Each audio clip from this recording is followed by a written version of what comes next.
Good afternoon, race fans, and welcome to the coverage of Round 3 of the HCCL GT4 Challenge, live exclusively on TRTN. As always, I'm Regan Clark. You join us after a week's break in the championship as we kick off our further escapades into the opening half here at Round 3. Joining us at the fantastic and wonderfully rich in history circuit, that is the Circuit Brands Hatch.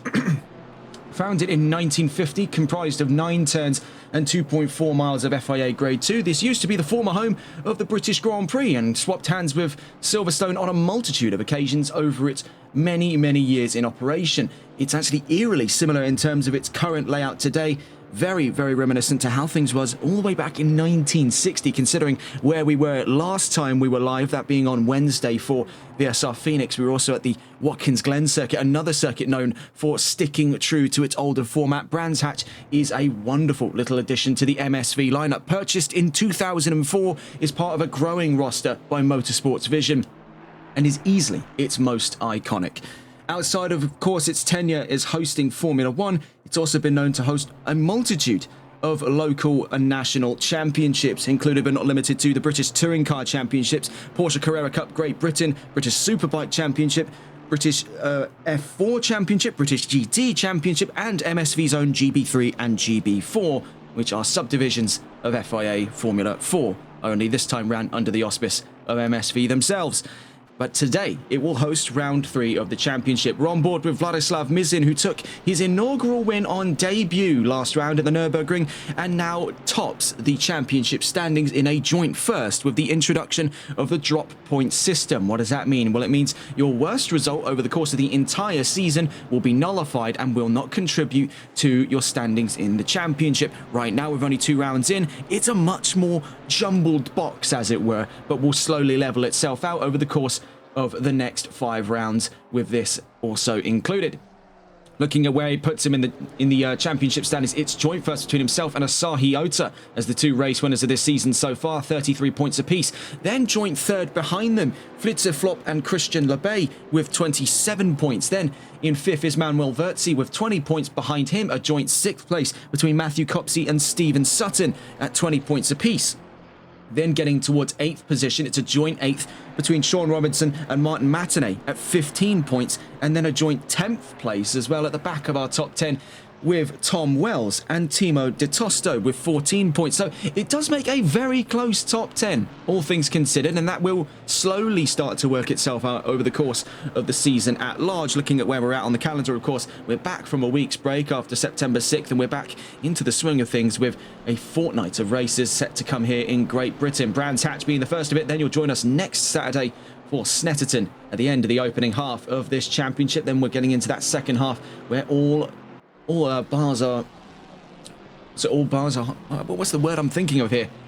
All holds are barred. That's the that's the expression we're looking for. Honestly, it has been quite a busy week for me here, so my English is slowly starting to fall apart.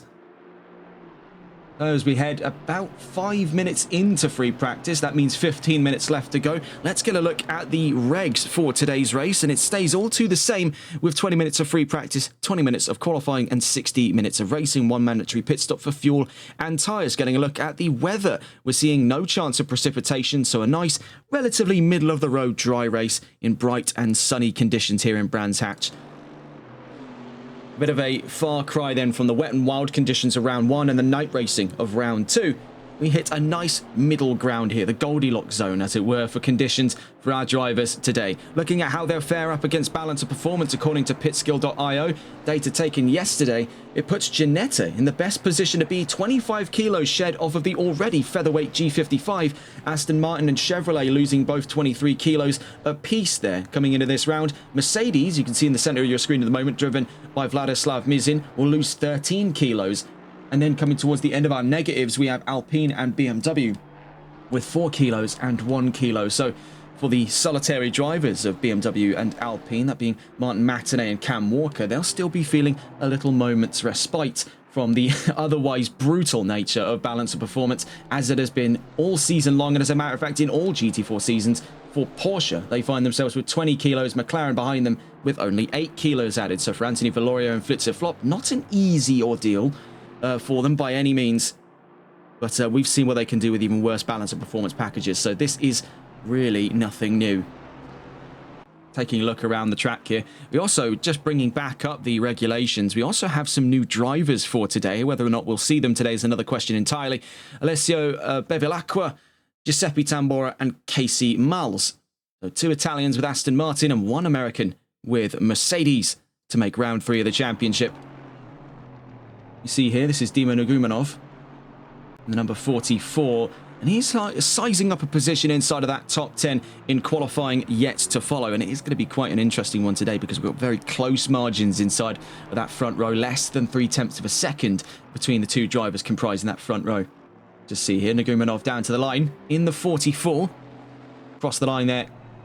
Not an improvement over his personal best. Nonetheless, remains 5th fastest in the session so far for free practice. Looking at where things stand, Vladislav Mizin the fastest, Matthew Kopsy 2nd fastest, Lebay down to 3rd. Now, could be trialling full racing fuel load today. He's got 2 races under his belt for today. Later on, he'll be competing in that very same Camaro over in the NLRL Solo Multi-Class Endurance Championship, which is also back from a week's hiatus. Stephen Sutton in 4th. Oh, my word, all out of shape there on the exit of Sterling's for Matthew Kopsy. So Lebay 3rd, Sutton 4th, Nugumanov in 5th. Walker on his way to the line there from 6th place. Needs to find a little under 1/10 of a second. I believe 92 thousandths of a second he's looking at that. Across the line, sadly, could not find it. Flitzer-flop in 7th. Timo Tosto with Aston Martin in 8th. John Prine in 9th. Fabiano Bartoletti, if the cameras can readjust to where he is, just making his way towards Sheen Curve here. A very tumultuous section of the track. One of its most iconic sections besides the very obvious being Paddock Hill. He finds himself in 10th. Tom Wells in 11th. Alessandro Litti, who was supposed to join us a few rounds ago, is now on the track and in 12th place. Martin Matinee, yet to have set a time on the chart, puts in provisional 13. The 2 Minards, Reese and Jordan Minards, 14th and 15th. Anthony Valorio in 16th. Carlos Diaz in 17th. Just seeing here to the line comes Nugumanov. In front of him there was the 26 of Bartoletti. Bartoletti now up a position into 9th. Nugumanov maintains 5th for the time being.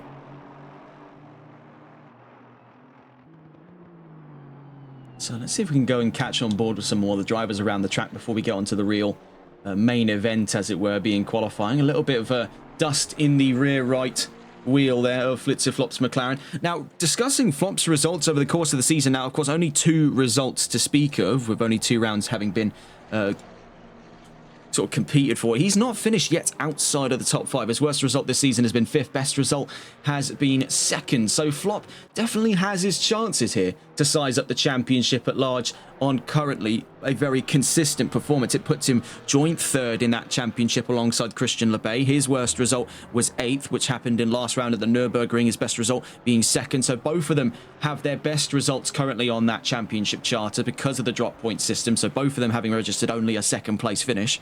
And that's also the peculiar story we're seeing up front between Ota and Mizin. Now, Mizin didn't compete in round 1. He joined from round 2 onwards and took home a win on debut. So his worst result is a DNS. And then you look at Asahi Ota's worst result, well, that was 5th at the Nürburgring, but he had his best result come from the round before, meaning both of them have their best results at 1, and their worst results are then therein nullified, hence putting both of them, despite one not having competed in a round at all, at the front of the championship. Now, that will slowly work itself out over the course of the season, as we should hopefully find out today in this round. Not really much to report on in regards to news, as right now currently ongoing is the qualifying for the Azerbaijan Grand Prix, as well as qualifying, I believe, ongoing for the Silverstone round of the 2025 British Touring Car Championships. Practice coming up not long from now for the NASCAR Cup Series. So not an awful lot to talk about. We find ourselves in a bit of a dry zone after quite a hectic week of news reporting. There was definitely a lot to discuss, especially over in the world of the World Rally Championships. Definitely a lot to follow on from there. Right now, as we watch with Flitzer-Flop on his way to the line, needs to make a time faster than a 1:32.985. He crosses the line, sadly couldn't find an improvement that time around. Maintains 7th position. McLaren very evidently seem to be dealing with a lot worse than just an 8-kilo ballast. We can see here Wells, who you would assume, given the situation, as we now see him up to 7th, you would assume, given the situation, would be higher up in the timing charts, given the fact he's already driving an incredibly lightweight car such as the Ginetta G55. Not only that, he's also dealing with 25 kilos shed off of that Ginetta as he makes his way out through the Druids corner, then down into Graham Hill Bend.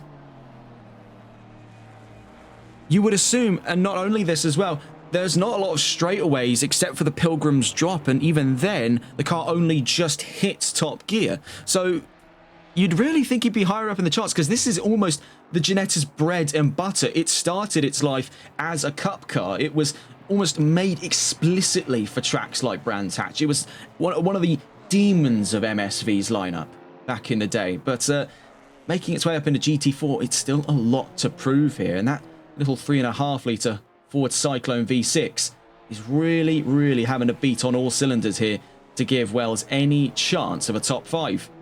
Never say never in that one. We have seen Ginettas creep through in GT4 fields to do something truly extraordinary. Now, if I had to bring one up to mind, it was all the way back in the Imola round, the Solo Multi-Class Endurance Championship on NLRL, where we saw Ginetta get to pole position. That was Dimitri Snai completely leveling the odds there. I never thought I would see the day a Ginetta gets on the pole. Could today be such a day, as we're only seeing a bit of a tempered performance out of Wells? Makes his way to the line, was pushed down to 8th. Does he fight his way up to 7th? No, sadly not this time around. Was slower on that last lap by 0.3 of a second exactly. You see here with Copsey, Porsche, despite 20 kilos added on, is just a brand you can't keep down. We've seen Copsey's efforts. We've also seen in a couple other leagues that run GT4s, we've got drivers such as Byron Forrest that are quite loyal to the 718 Cayman. And same story here for Matthew Copsey. He has really been up against it in terms of balance of performance. Not only that, he's not had the greatest of starts to races we saw back in Nürburgring, where in which he lost control of that 97, whether or not the brakes failed or if he lost stability. I think it was a combination of both, looking back through the replays after the race. Even then, this is definitely one such place, like the Ginetta, that the Porsche should excel at. Porsche Cayman, of course, also has its own Cup Series, of which this GT4 is really not too far off from. I mean, this is the 718 Cayman Club Sport, and I'm pretty sure this... Oh, my word. I'm pretty sure this exact model is the one used in the Cayman Cups. So it's kind of killing two birds with one stone for Porsche, developing a car that can not only be used by itself, but in a field of SRO-regulated GT4s. And bar a few stability issues, I'd say this is one of the more confident performances we've seen this season from Cops. He's definitely been spurring on for greater results today, and looking in the qualifying as well, it's looking very optimistic for the 97, as we've got about just about 6.5 minutes left to go. Going off track there, that was John Prine in the Chevrolet. The Chevys are really struggling down through Paddock Hill. We're seeing a lot of that more often than not with the front engine cars, and it's a matter of rotation there. Because you're heading over a crest, there is that slight loss of mechanical grip. You're having to rely a little bit more on aero grip as well. It benefits as well with physics on your side, since you are going downhill, to have a lot of the weight shift over the nose, which is exactly what you can do under braking in a car like the Porsche 718. You help sort of make the back end go light, the front go heavy, and the car does help itself rotate around. And that's just one of the benefits of the rear engine platform. Very rare sight indeed, Porsche being one of them. If we take a look around the field, the only other rear engine car on this field is Martin Matinet's Alpine. You can see is not struggling for rotation there. Bit of a slide actually out through Surtees.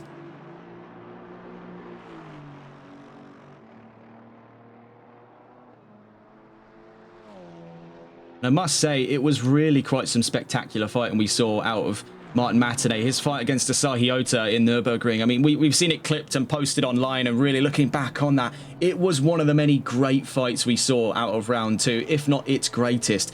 Just the David and Goliath story, really, of Matinet in a 1.8 litre Alpine going up against Asahi Ota, scorned off of the chances of a second win this season in a 4 litre Aston Martin. Oh my goodness. Everyone seems to really be struggling there over Sterling's.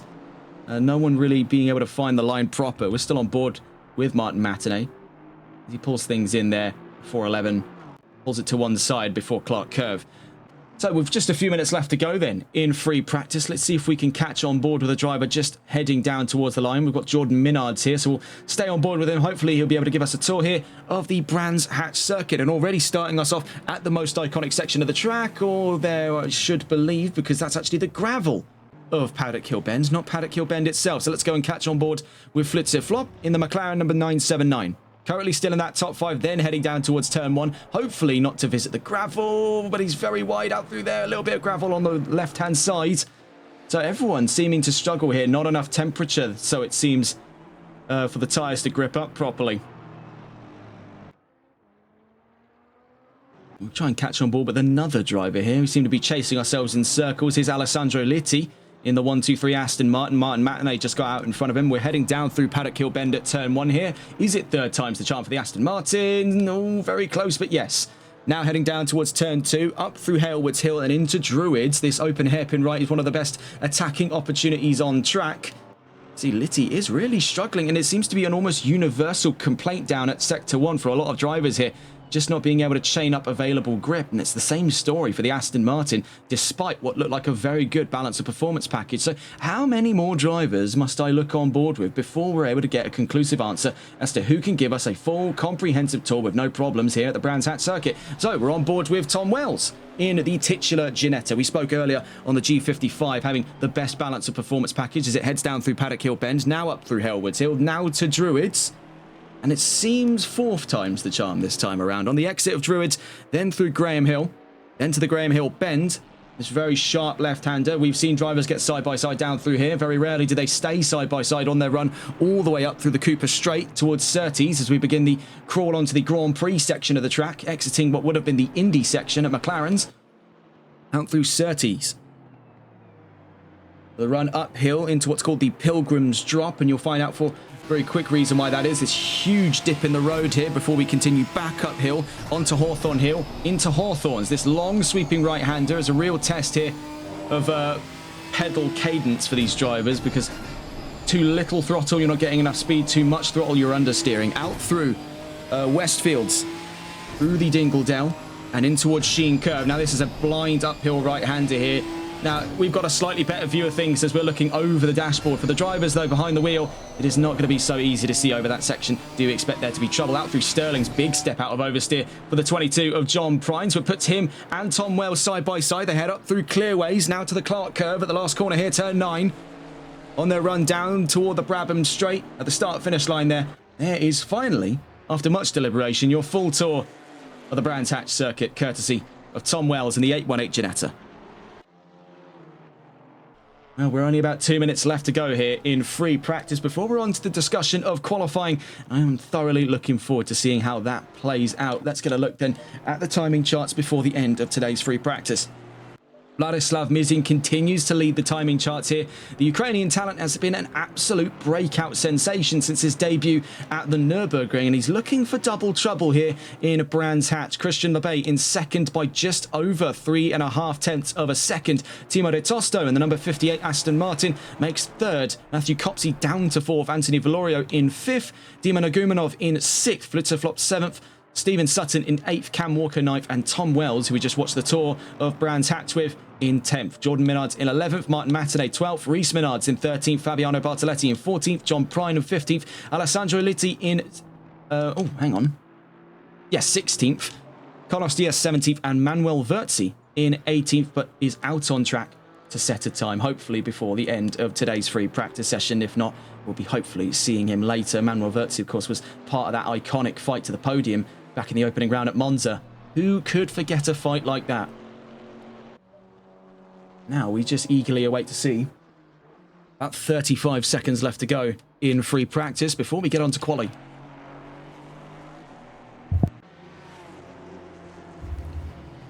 Going into the pits then, Timo de Tosto calls it quits on a good free practice session, puts him third fastest and furthest up the order for any of the Aston Martins.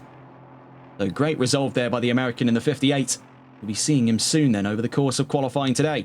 Matthew Copsey still in the pit lane as well, so seeing quite a widespread retirement here of the drivers back to the pit lane in preparation for the start of quali. 20 minutes, of course, ahead of us in nice dry conditions here at Brands Hatch. Pretty stereotypical British overcast weather we're dealing with today here in West Kingsdown, Kent.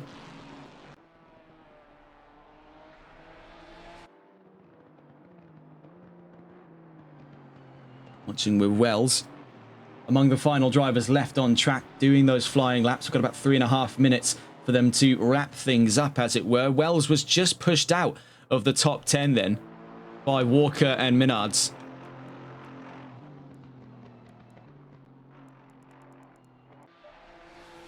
He's not going to be taking that one sitting down. You can see the margin right now between himself and Cam Walker. The car now residing at the back of that top 10 is just over 0.2 of a second. I spoke with some of the drivers before today's race as well, and they were definitely saying this is going to be carnage. It's going to be war. And it's a case, really, Brands Hatch doesn't disappoint in that regard. This could get very bloodied in the upcoming 60-minute race. But before we get to that point, we've got to decide how this grid lays out. Toward the line then goes Tom Wells. Across the line to start qualifying here. 20 minutes then against the clock. You can see the pit lane already opening up to a symphony of 8 and 6 cylinders.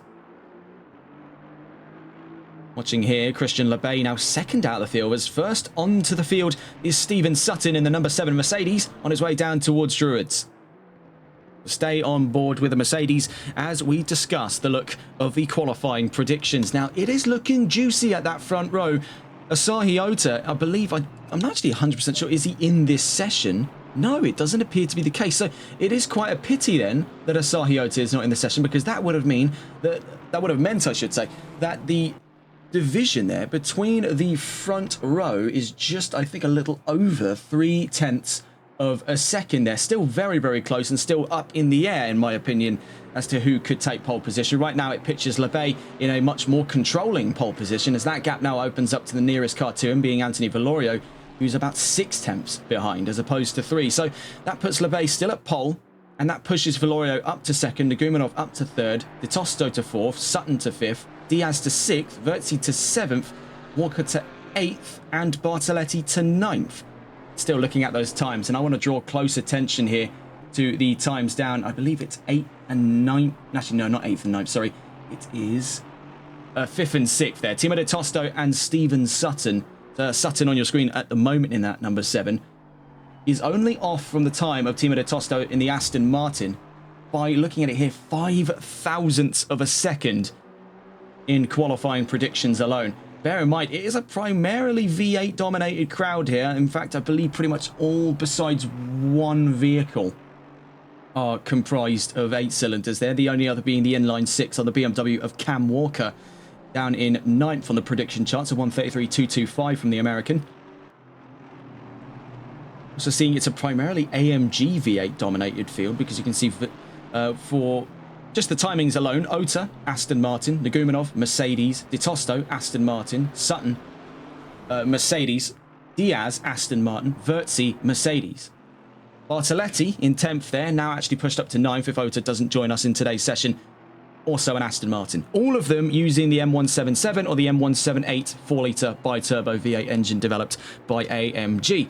So we're on board with Stephen Sutton. He's into his first of his flying laps, just as we were discussing the look of the qualifying predictions today. Now as he makes his way through Westfields after the Derek Minter straight, already into that Grand Prix section with quite some vigour. Nearly a second up from the times he was laying in over the course of free practices. He's up through the Sheen curve, and already we're seeing quite a bit of life in the lungs here at the number 7. It is a great opening lap, to say the least. It's going to make for a very solid, by the looks of things, baseline for how qualifying should pan out. Right behind him, bear in mind, is the man predicted at pole position, Christian Lebay in the 119. So as we round Clark Curve here at turn 9, we're still on board with Sutton. We'll be cutting on board to Lebay the moment Sutton crosses the line. So our benchmark time here for Brands Hatch qualifying here in round 3 comes from Stephen Sutton across the line, 132.295. Here comes Lebay. Does he equalise? It's looking likely for the 119 across the line by 0.6 of a second dead there.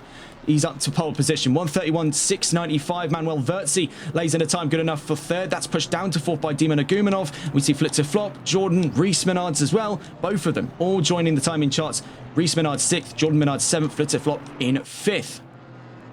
Next to the line went Fabiano Bartoletti. Then next to the line, the 818 of Tom Wells. Up to 4th with Ginetta, so a great start for him there. But then that's pushed down to 5th by the presence of the 58 behind him, the Aston Martin of Timo de Tosto. Up to 3rd fastest. Vladislav Mizin onto pole position there as he crosses the line. The number 1, nearly 0.3 of a second up from Christian Lebay. So Vladislav Mizin has sort of existed in a bit of a blind spot for our software. For all of the data we've been gathering coming into today's race, one could not calculate where Mizin would reside. There was no lap time data to go off of for the number 1, but now you can see stealth is really his modus operandi, because he wants to sneak around practically undetected on any of our systems. No one can expect his next move unless it's to pole position. Further around the field, Valorio to 6th, Flop in 9th now as well.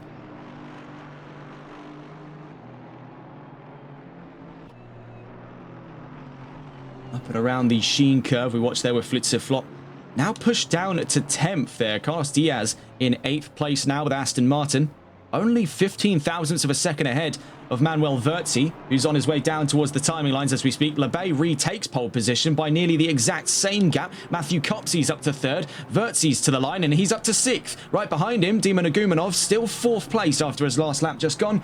Couldn't equalise on the time for Matthew Kopsey to get up to the front of that second row. You can see the gap between them is incredibly tight as it currently stands.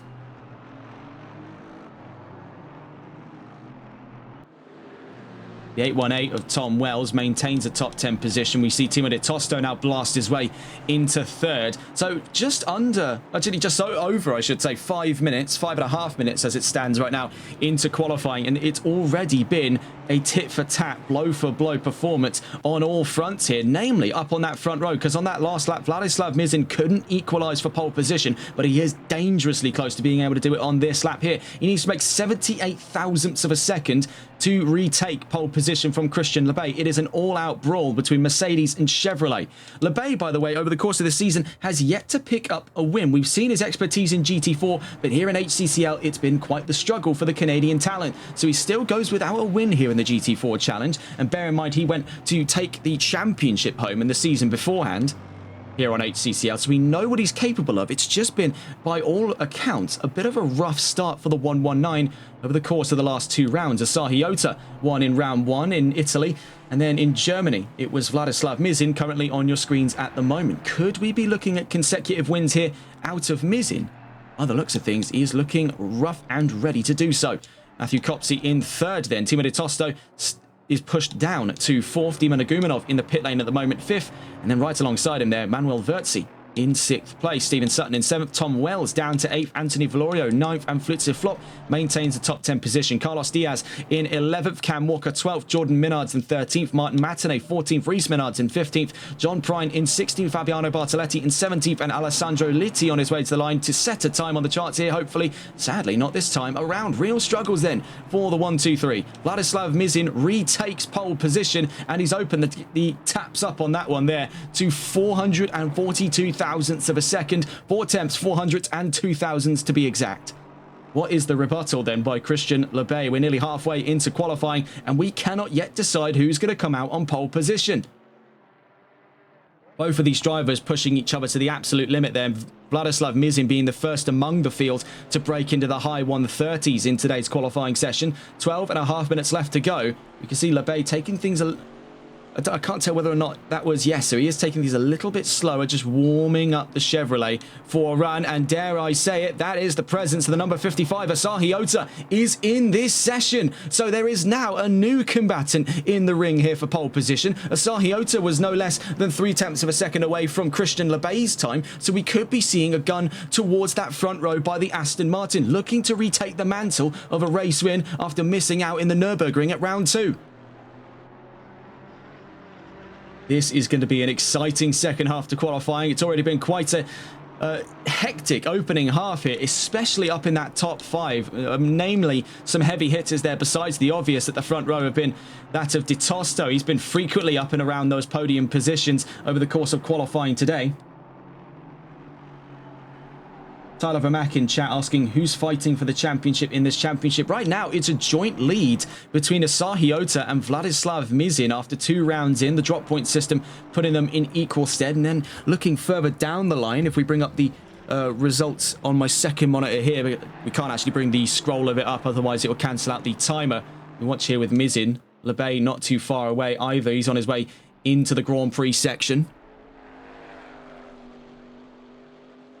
On his way now to the Sheen curve. We'll stay on board with the Chevrolet here as we quickly recount what the championship standings are looking at. So it's a joint first between Asahi Ota and Vladislav Mizin. Then you look further behind them, it's a joint third between Flitzer and Christian Lebay. Then fifth place for Manuel Verzi, that's set in stone at the moment. Then it's joint sixth between Copsey and Sutton for 20 points apiece, then joint 8th between Robinson and Matinee at 15 points apiece, and then joint 10th between Wells and De Tosto at 14 points apiece. So the drop point system has come in very, very early, all things considered, but it has massively shaken up the outlook of the championship. With only 2 rounds covered, we're on to round 3 after a week's break. This is going to be quite a doozy this round, make no mistake of it. 10.5 minutes left to go then. Lebay failed to reclaim pole position on that last lap, couldn't even yet find an improvement in the 119, may have to size up his odds to try and take the position by force on the race start, heading down into the Paddock Hill Bend. A very, very easy section of the track to mess up, especially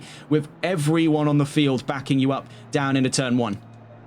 Copsey maintains third at the moment. He's 2/10 away from Lebay's front row position. So Copsey looking very confident here. We saw, obviously, it wasn't the greatest of starts for the number 97 in the last round at the Nürburgring. He's looking to make up for that coming into today. It's going to be a much more reinvigorated performance from the 97 going forward. Anthony Valorio joins him on that second row at the moment by just 0.3 of a second away, thereabouts.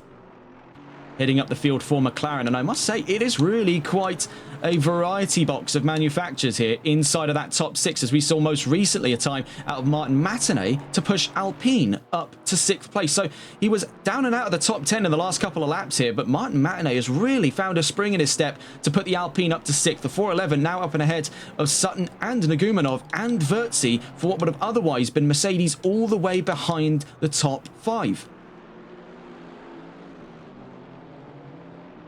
Next to the line, the 119. So here comes Christian Lebay. That gap has now since opened up another 0.2 of a second. Can Lebay draw the time ever closer? Not this time around. It's been real struggle in the second half of quali so far for Lebay. The 55 across the line just behind him there. That being Asahi Ota now onto flying lap form. So this is quite a hectic area of the track to kick everything off at. There's a lot of traffic building up down in Sector 1, but Asahi Ota is just carving through it like a hot knife through butter. 8.5 minutes to spare. What can the 55 do then? We'll find out after this lap coming. The number 1 currently on his way down to Hawthorns at the start of the Grand Prix section. We're going to catch on board quickly here with the number 7. Can Stephen Sutton get up and ahead of Martin Matinee for a top 6 start across the line? I believe that was an improvement, but not enough for position so far. The man who started off qualifying today maintains a top 10 position and is enshrouded by Mercedes all around him. The 818 of Tom Wells still scratching at the back of a top 10. Needs to find 0.2 of a second of Flitzer 979 McLaren in order to do so here. And it's really quite a shame looking at the balance of performance. Again, Ginetta was the manufacturer to be on paper, but in execution, the G55 showing its signs of age. We see Manuel Verzi be the Mercedes 2 leap up and ahead of Martin Matinee's Alpine, now up to 6th with only, actually that's dead on. That is dead on there at the back of the top 5. Timo De Tosto and Manuel Verzi joined together here for what is effectively a joint 5th. It will be De Tosto for having set the time first. Verzi having equalised will, of course, get the position behind, but that's down to the 1,000th there. That is remarkably thin.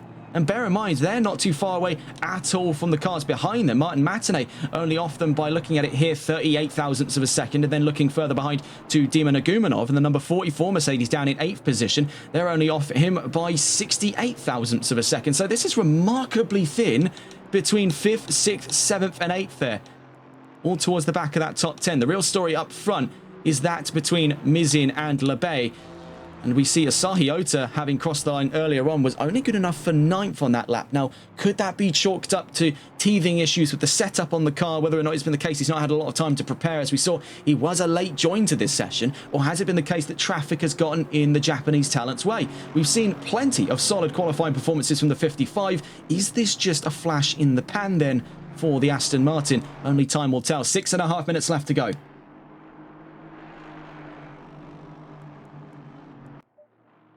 Copsey slowing down here, preparing for a final stint of time. 6.5 just now dropping to 6 minutes 20 left to go in qualifying right now for Vladislav Mizin. Maintains a lead of the field here by just over half a second, 617 thousandths to be precise. Down towards Paddock Hill Bend we go then. Lights for the camera as there's traffic in front. Lebey's back out on the field here, so he's not going down without a fight. He's actually closer to Copsey behind than he is to Mizin in front. This could make for a very hectic start here. We've seen already what a lot of these drivers are capable of on the race starts across a myriad of championships. For Copsey, he's definitely looking to forget the mistakes of the past here and learn from them.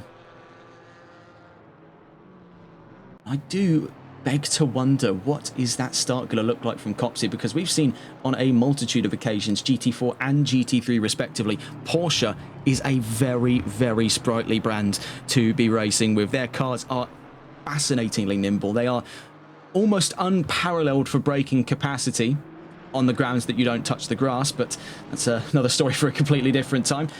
But we know in the right hands, and let's hope they are in the right hands, as it's definitely been a lot more confident than things were in the Nürburgring for Copsey, that Porsche can be a serious, serious weapon of a vehicle.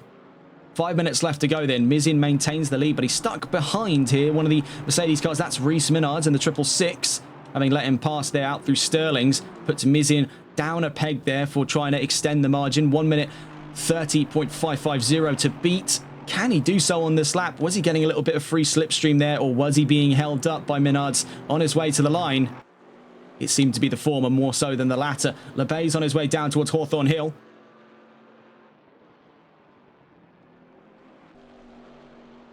And out through Hawthorne's he goes. 4.5 minutes then left to go in qualifying.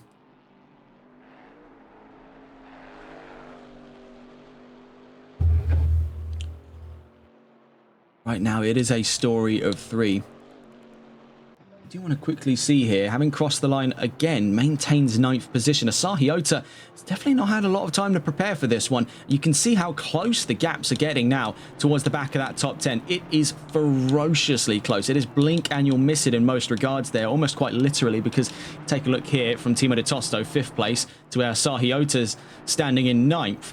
That is a gap of 0.05 of a second there. The human blinking time is about 1,000 to 100, not 1,000, sorry, 100 to 150 milliseconds, so about a tenth to a tenth and a half. So it is quite literally blink and you'll miss it there from 5th to 9th. So the 41 next to the line. Let's catch on board with Anthony Valorio. Can he make a stake here for the front of that second row? Or could he even have a shout at the front row itself? Not this time around. 3.5 minutes left to go for the 41 McLaren. Still chances yet for a front of the second row start ahead of Matthew Copsey in the Porsche. Next to the line then comes the number 1 of Vladislav Mizin. Now the gap did drop a little bit from 6 tenths to just under 5. Can he reopen the gaps then on his way to the line? Not this time around. Right behind him then was the 666. That was of Rhys Minard's, currently still in what is a 16th position. Asahi Ota across the line again. Oh, never mind. So the line was incredibly late there on track. He goes from 9th to 4th. So it was definitely a bit of a flash in the pan there. Some teething issues with the Aston around brands. But here in the final moments of quali, I think he's just about nabbed it there. Up and ahead of Vilorio, now challenging for Copsey. He could actively be a part of that fight for the lead come turn 1 and 2 on the start of today's race. He's got quite the crowd to compete with. Make no mistake of it. This has been a very solid qualifying session, all things considered. I don't think anyone was expecting Mizin to have come out of left field once again to slam fire qualifying the way he has, to take competition by storm. That gap now having dropped from what was under 5 tenths to a little under 4 tenths of a second, 382 thousandths now the gap between Lebey and Mizin. So clear signs of upward momentum here for Christian Lebey. Come race time, 60 minutes of course against the clock with a mandatory pit stop. Lebey could make a lot of the hard work here play out on track over the course of the race. Quali may just not be what the Chevrolet is designed for.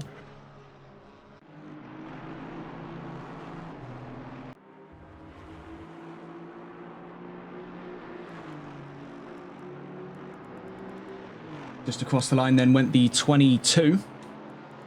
Yes, it was the 22. It was John Prine. Then behind him was Reese Minard. Still stuck behind his fellow Minards there. Jordan Minard's in 15th, Reese Minard's in 16th. Next to the line is the 26th, that being Fabiano Bartoletti in the Aston Martin. On to his final flying lap then of today. From 17th, maintained 17th as he crosses the line.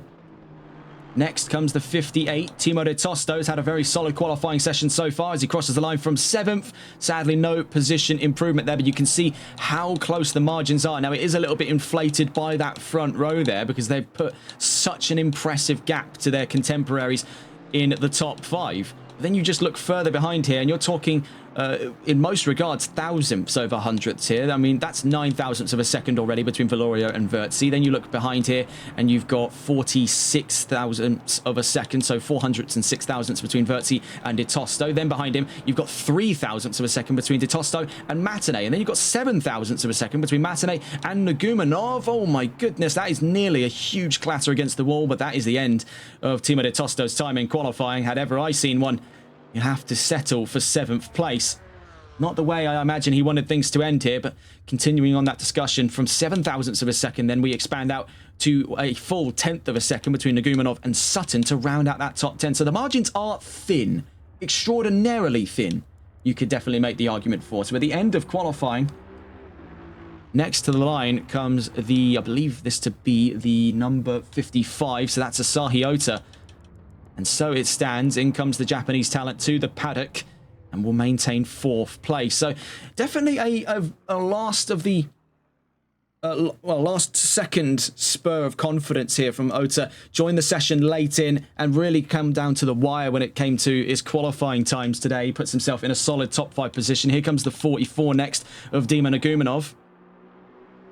In the Mercedes from 9th place. Can he get up and ahead? Yes, he does. And he leapfrogs a few of his contemporaries in the top 10 there. Up to 6th for Nagumonov in the 44. Here comes the 1-2-3 of Alessandro Litti from 19th on the field. Can he get up a position by the end of quali today? Sadly, not this time around. Next to the line comes the number 32 on his way down through clearways.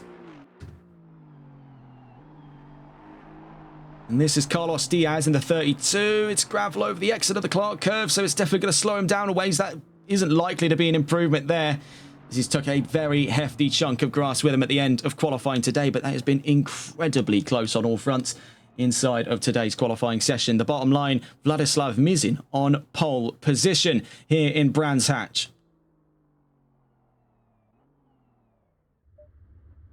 We'll get a full readout there. Vladislav Mizin on pole position. We'll get a full grid rundown in a moment's time. Great hustle there by Lebay. We saw him claw that gap down to within half of its margin as it started off at. He's definitely fought quite well. Sadly, couldn't take home a pole position start for today, but he's got plenty of time. He's got 60 minutes against the chart here.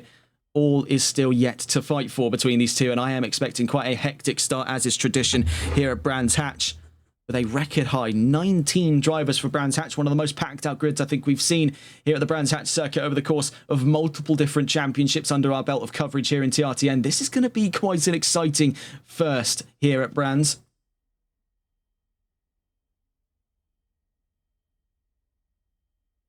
As if I'm not mistaken, I'm pretty sure this is among the first times we've seen Brands Hatch be raced by the GT4s.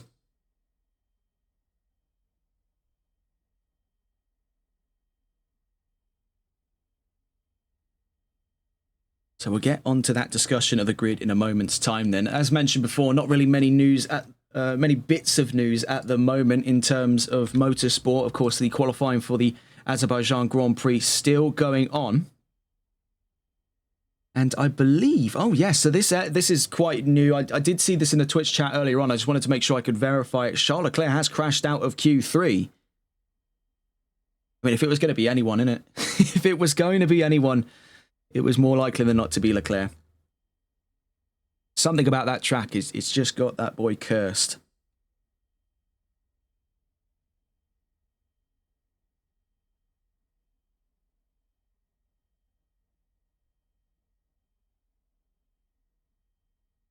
So a bit of a awkwardly long pause here. Normally we would have more news to discuss. We've just heard news as well. Piastri has crashed during the qualifying of the Azerbaijan Grand Prix. More on that in another time. So with about 2 minutes to go before the start of our formation lap, here is the grid for round 3 of the HCCL GT4 challenge here at Brands Hatch. Vladislav Mizin on pole position, Christian Lebay in second, Matthew Kopsey in third, and Asahi Ota makes a very late lunge to 4th place, up and ahead of Anthony Valorio, who rounds out the top 5. Backing him up on the 3rd row, Dima Nagumanov on a last second lunge in the 44. So on a story there of last second lunges across those 3 rows. Then making the 4th row, 7th place for Manuel Verzi and 8th place for Timo de Tosto. In 9th then, Martin Matinee on a real good hustle with the Alpine, was down and out of the top 10 at the start of qualifying today and was able to rake things in by the closing minutes. He puts himself just ahead of Stephen Sutton, who we can't see on the cameras for whatever reason.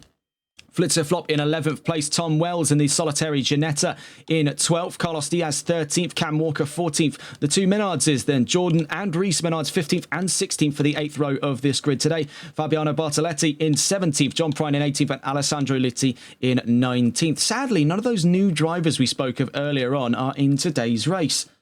So that is a pity, but hopefully we'll be able to see them another time, maybe perhaps by next week when we head to the Snetterton circuit on September 27th.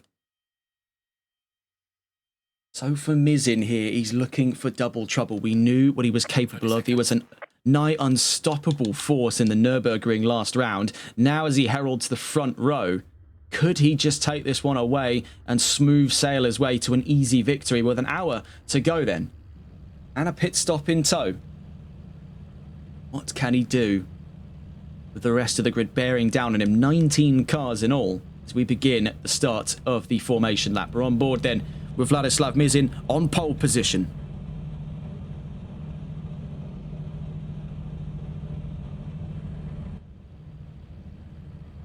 We wait here. We can see now engaging first goes Vladislav Mizin. A bit of a burnout there to get some heat in the rear tyres. So very enthusiastic start there by the number 1.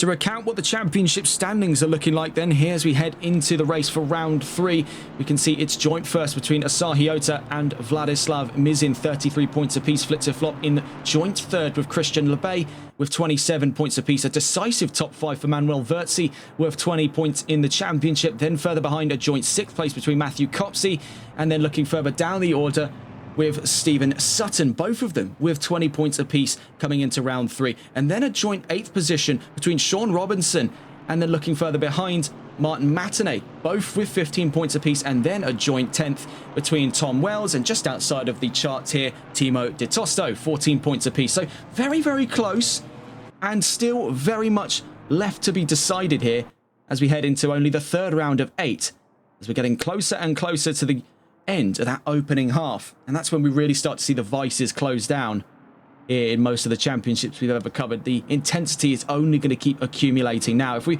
already saw white hot intensity down at Monza and Nürburgring, I don't really know we're quite prepared for what we're up against today, and either do I believe the drivers.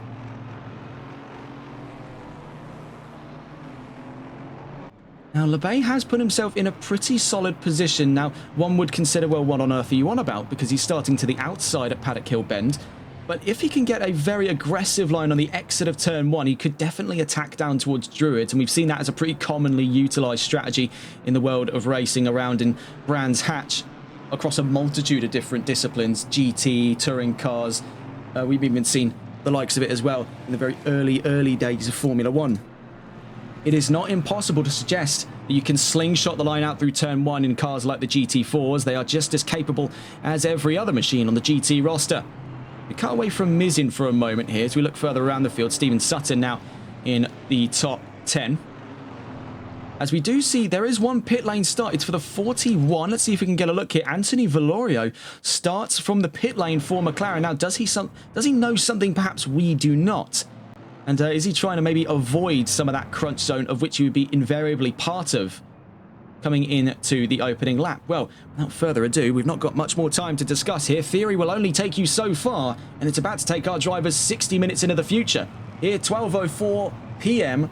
local time here in West Kingsdown, Kent, at the mighty historic Brands Hatch Grand Prix circuit here for round 3 of the HCCL GT4 Challenge. Without further ado, we go rolling. What would be 19 cars is 18 cars in all, 9 either side of it, one from the pit lane down towards the start-finish line, and we are green and racing here in Brands Hatch for round 3 of the championship. A great getaway by LeBay. Now defending the inside goes Vladislav Mizin, so he's got premier control of the racing line so far. In the background, you see Copsey fends off Ota. Then further down the field, you can see a relatively clean start down through Paddock Hill Bend. It's Mizin from LeBay, Copsey and Ota for the top 4. But there you can see all manner of crunch there. The 22 bumping Reese Minards into Cam Walker. Carlos Diaz running the long way around at Druid. So if there was going to be a crunch, it was going to be down at turn 2. Fortunately, all of our drivers have made it through turn 1 without much damage to be spoken of there. Further up the order, you can see a big crunch going on there for, I believe that involved is Wells. I want to say Wells, and I can see as well in there Sutton. Manuel Verzi now up to 4th, up and ahead of Asahi Ota. We can see Dima Nagumanov and Martin Matinee right behind them as well. Both of them looking to be side by side as they head up towards Hawthorns Hill. Meanwhile, it's Mizin from LeBay from Copsey.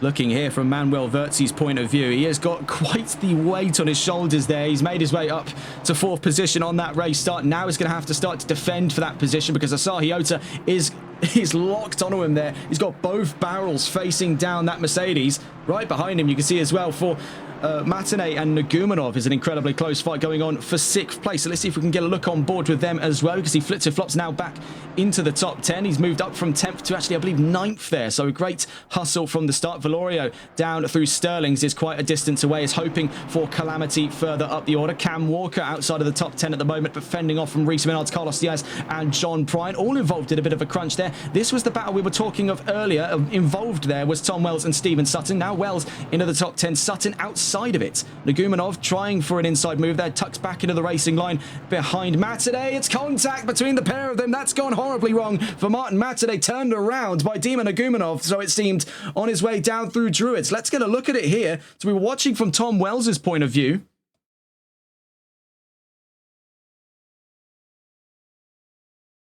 And it kind of went off screen there, and it looked like, yes. So whether or not it was a spin then coaxed by a collision is another question entirely. Now we're on board with Timo de Tosto as he gets side by side here with Dima Nagumanov. And alongside him there is Flitzer Flop for a 3-man fight of 6th place. Up through Hawthorns we go into the Grand Prix section. 57.5 minutes left to go. Just about 3 minutes into today's race. And Brands Hatch does not disappoint. Side by side then on their way through Westfields. De Tosto and Flop, absolutely nothing between them, but something's got to give down through the Sheen curve. A bit of a step out over the rear end for the 44. They're still side by side, though, the 58 and the 979. Who comes out on top through Sterling's? It looks to be De Tosto, but you can see there, Flitzer Flop is right with him, and so too is Stephen Sutton. Down towards the Clark curve. That has been mighty defense so far by Flitzer Flop, but there could be a switchback on the charts here out of turn 9 for Timo de Tosto. This could be brilliant. What we are seeing here, the brewings of a move of a lifetime for de Tosto on his way down towards the Paddock Hill Bend. Turn 1, he's to the inside now. Flop around the outside. Sutton still right with him, and so too now moving up into the top 10 is Cam Walker, much to the chagrin of Martin Matinee, who was a casualty earlier at this very section of the track, courtesy of a potential move against him there for the 44 of Dima Nagumanov. Now de Tosto up to 7th. That was absolutely spectacular stuff between himself and Flitzer Flop, and I don't think it is over yet. So let's get a look further around the field here. We can see Asahi Ota still bearing down on the number 6 of Manuel Verzi. There is still a fight yet to be decided for the last of those top 4 positions. Looking around the field, John Prine now has got the weight on his shoulders here of Carlos Diaz. A whole swarm of Aston Martins, actually, as it stands. Diaz, Minards, Bartoletti, and Litti all chasing him there down towards Hawthorns. LeBay's only a second up the road from Copsey, and I must say, I'm not disappointed with what I'm seeing here from the 97. I did say it was going to be a much more spry start on the hopes here for Copsey compared to where things were at Nürburgring. It's not hard to improve from obviously where that started, but now we can see once he reins in that Porsche, and it is quite a wily vehicle to do so with, it is flowing around this track. He's keeping good pace with a driver like Christian LeBay. We've seen he's grown to be one of the most prominent figures of console GT4 racing. Still leading that charge at the moment, though, is Vladislav Mizin. We're on with Martin Matinee here. After that spin, he's down to 18th. Could actually lose that out very soon to Anthony Valorio. These two finding themselves at the back of the field. So an early pit stop wouldn't be the worst suggestion for them to try and salvage their odds here. We know that both of those cars are capable of doing the entirety of this race on one tank of fuel. I mean, the pit stop only really exists as a strategic element for most of these tracks. We can see further up the order, side by side there, Rhys Menard on the inside of Alessandro Litti and up a position. Looking around the field, we see things are getting closer and closer between Sutton and Walker down towards, looking at it here, Surtees on the start of the Grand Prix section. Right behind them is Tom Wells in the Ginetta, having just been squeezed out of that top 10 once again. So he keeps hovering around the opportunity to finish inside the top 10. The number 26 is in trouble. So that is the yellow flags down at Surtees. And I believe the 26, that being, I want to say Fabiano Bartoletti. We'll have to catch up in a moment's time here. Yes, it is Bartoletti. As we see side-by-side action here between Litti and Vilorio, right to the back end of Martin Matinee, covered by the overhead gantries down into Hawthorns. All manner of thing kicking off here into the Grand Prix section. We're back in the green flag conditions. We're watching with Vilorio. He's now up to 17th. Bartoletti is down to 19th. Litti down to 18th. Matinee up to 16th. So a big shake-up at the back of the field here, just under 10 minutes into today's race.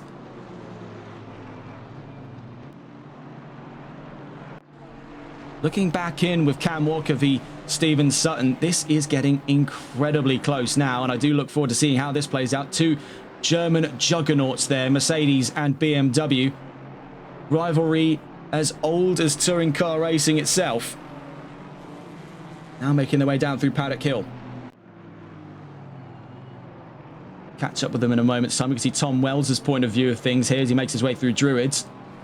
That Ginetta has just been plucking away here. There are hopeful results yet for the 818 into today's race. Qualifying's definitely not been it for him so far, but he's definitely sort of picked himself up by his bootstraps and got back to work, so it seems, with Ginetta, and he's chipping away there at the confidence of Sutton and Walker ahead, waiting for an opportunity to strike.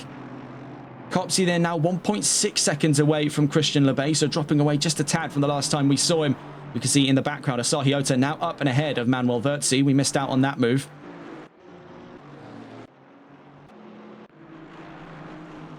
And see, it is not all yet decided. There's still 0.8 of a second, so one slip here, and this is a very easy section of the track to slip, could put him back in the iron sights of Manuel Verzi. A very confident start then by the Mercedes. And an even better fight back from the Aston Martin.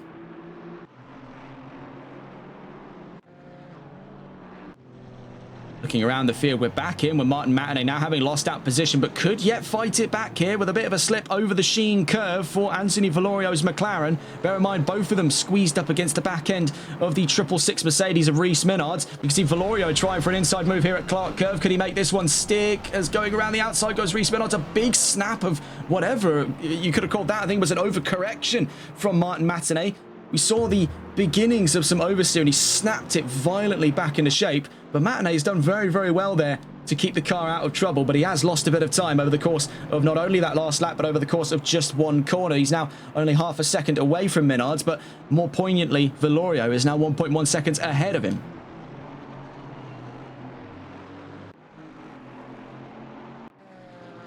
So Mizin leads by 3 seconds at the moment. Lebay in second, Copsey in third. Nagumonov and Di Tosto look to be the next fight on the charts today. So let's stay on board with the Mercedes heading down into Hawthorns here in the Grand Prix section.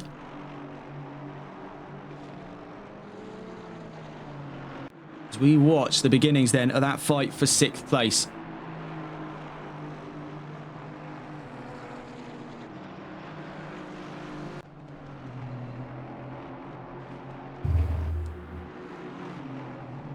So out through the Sheen curve. We're 10 minutes into this race, by the way, and we've already had quite a lot to pick apart here. That has been exhausting for us here in the commentary box. Let's have a look at where things stand right now. We're watching still with that fight of 6th. Vladislav Mizin leads with the fastest lap, now 3.5 seconds up the road from Christian Lebay. Matthew Copsey in 3rd. Asahi Ota in 4th. Manuel Verzi in 5th. Dima Nagumonov in 6th. You can see right now, right behind him is the Aston Martin number 58 of Timo de Tosto. As we make our way down into Paddock Hill, you can see right behind them as well is Flitzer Flop, reeling them in there from 8th place. Stephen Sutton and Cam Walker Still very close to one another there. Right behind them is Tom Wells, just outside of the top 10. We're still back on board with Nagumonov versus DeTosto as we make our way down to Graham Hill Bend. It's very, very close here between the Mercedes and the Aston Martin. What could DeTosto be looking at here down as we head to the Cooper Straight? He is going to get side by side on our way to Surtees. Can he hold the move then? Up the inside at Surtees, a little step out there from the Aston. Up into the Grand Prix section, and he's solidified that move for 6th there. Could there yet be a fight back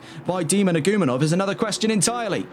That's a great move then by DeTosto. He's up to 6th, Nagumonov down to 7th.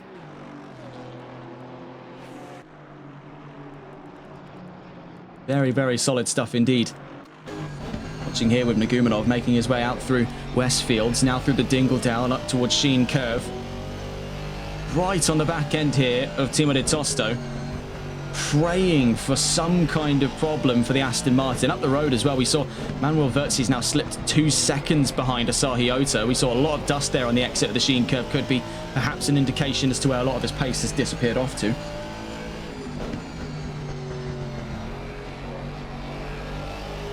The 666 is in trouble, so that's yellow flags again at Surtees.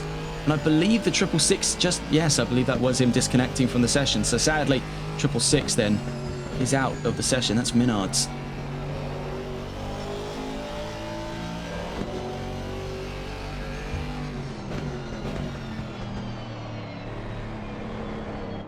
So down towards Druids we go. Now on the exit. Those two floating around one another there. No real indication as to whether or not the battle will pick back up, so we'll catch up with them later on. Manuel Wirtzi, as we mentioned before, has dropped now 2 seconds to Asahi Ota and is slowly bleeding time there. He's hemorrhaging time away to Timo DeTosto. Now having got out and clear of Nagumonov, you can see the gap on track there, so he's very slowly being reeled in over the course of that first sector. We'll see how things play out for Wirtzi on his way through Sector 2, making his way now out through Hawthorns onto the Derek Minter Straight. Now through Westfield, so he's already dropped 2/10 of a second. We do have another yellow flag. It's for, oh my word, I think I just saw the beginnings of that move there. It's for Jordan Minards. So Reese Minards already out of this session. Jordan Minards doesn't find much more luck either. As you can see, the 23 significant damage. Something horrific had to have happened down the Pilgrim's drop here for the Aston Martin to find itself in a state of such massive disrepair. See Alessandro Litti crawling up to the back of the 23 at the moment, eyeing up a move there in the 1-2-3. That has gone horribly, horribly wrong there for Jordan Minards.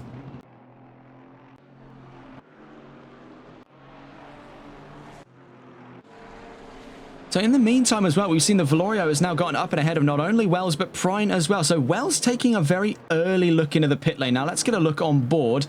Here comes Jordan Minards. But I want to see what was the enforcing factor for Tom Wells' move to the pit lane. Now, is it a case where he's trying to go for a strategic undercut, knowing that pace-wise the Ginetta isn't giving him what he needs at the moment? He's going to try for the thinking man's game. He knows he can do about 45 minutes of racing here on 1 tank of fuel. So it's a bit of an early call. We'll see how it plays out for Wells. Walker in 10th. Sutton now 2 seconds up the road, so their battle quickly died out. Valorio, courtesy of those pit stop runs, is now up to 12th place, so he is on the way in. So Tom Wells just reporting there from the chat, he does have 20 seconds of damage. So could there be the suggestion then, just whilst we've got you, were you involved in whatever happened to Jordan Minards? From visual inspection, we can only see, of course, minor damage. Now, we don't know as much as the drivers, of course. But that is quite a shocker there. So, yes, that's confirmation from Tom Wells. You can't see it on our screens at the moment. We've just been conversing with him in the Twitch chat. That 20 seconds of damage did come from an incident involving him and Minards. Now he's patched the 818 up and he's back onto the field here. Checking in with another one of the lightweight cars, actually turned into relative heavyweight, courtesy of that balance of performance package. That's the Porsche 718 Cayman of Matthew Copsey, up in 3rd, and he's maintained a very confident 3rd place and up and ahead of Asahi Ota. Admittedly, part of that gap exists because of the fighting Ota has had with Manuel Verzi in the Mercedes number 6 over the course of the first 15 minutes of today's race. So whether or not we'll see that gap start to drop down is another thing entirely. But I've got high hopes here for Matthew Copsey, because now that he's managed to get the reins on that Porsche, he is really running away with it here in third. It could be a very solid result for him. And bear in mind, he's got a lot to fight for in that championship. He's joint, looking at it here, joint 6th with Steven Sutton. He's only 3 points off of Manuel Verzi, who's behind him by 2 positions. So if he can maintain where he's at the moment, he'll be getting up into those top 5 positions without much problems at all. One driver who definitely stands to suffer a little bit in today's round is going to be Flitzer Flop. He's joint 3rd with LeBay in the championship, but Flop is quite a way down in the standing order right now. We're just over a quarter of an hour into the race. So Mizin leads with the fastest lap. LeBay in 2nd. Copsey, we've been following on board with there, still in 3rd. Ota to 4th. Verzi in 5th. You can see right behind him, though, that's Timo de Tosto. So he has made breakneck speed up to the back of Manuel Verzi. We'll quickly bin off the idea of discussing where the drivers are at the moment. Let's focus on this fight right here for the last of those top 5 positions. We're on board with Timo de Tosto, who has really been putting in the numbers today here. He's been fighting with practically half of that top 10 to be where he is at the moment. And right now, this seems to be the cherry on top, being the gun for 5th. We've seen how confident Timo de Tosto can be in GT4. We've seen it over on Competizione Performance League and his exploits with Mercedes. With the Aston Martin, it seems all too the same here. He's a very confident pack fighter. Well, qualifying may not be his greatest of qualities. That does not mistake his capacity to fight side by side and to take positions by force here. He is a conqueror of the top 10. And he fights with this ruthless vigor. Stick him in a GT3 and that is deadly. As a matter of fact, I'm pretty sure we have seen him in a GT3. I believe he's been competing in... I want to double check this, but I'm pretty sure he's set to compete in the Sunday League. I'm pretty sure we saw him last Sunday in a GT3. Up through Sheen Curve then. This is still remarkably close between himself and Manuel Verzi. 2.5 seconds down the field at the moment, Dima Nagumonov, who lost out that position to De Tosto only a few laps ago.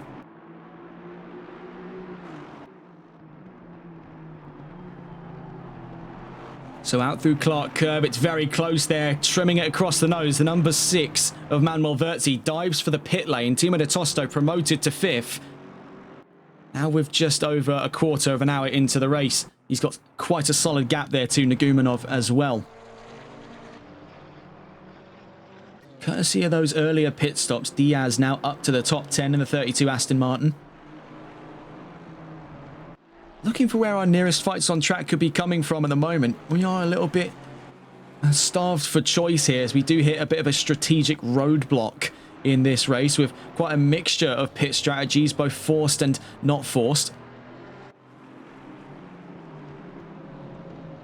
Right now, just not really an awful lot to talk about. Those opening 15 to 18 minutes of this race have really been something to write home about, but now as we've filtered out into the bulk of this race, it has now become a thinking man's game here, and we do see a lot of distant drivers here.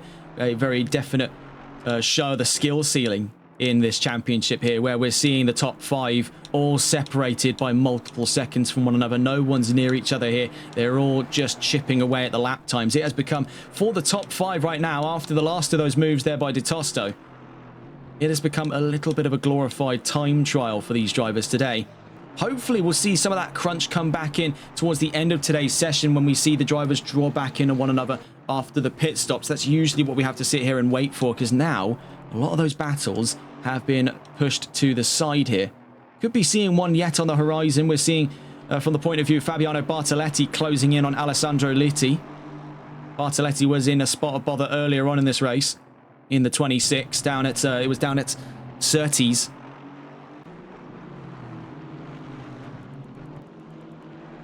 See if we can catch on board then with Bartoletti. We see going very wide there, Timo de Tosto, so could actually be accidentally drawing himself back into the line of sight here for Nagumonov. It's only 1.3 seconds between the pair of them, and that's definitely done a lot more harm than good for his tyres there as he's struggling out through Graham Hill Bend, so that'll be one to keep an eye on. We're on board here with Fabiano Bartoletti.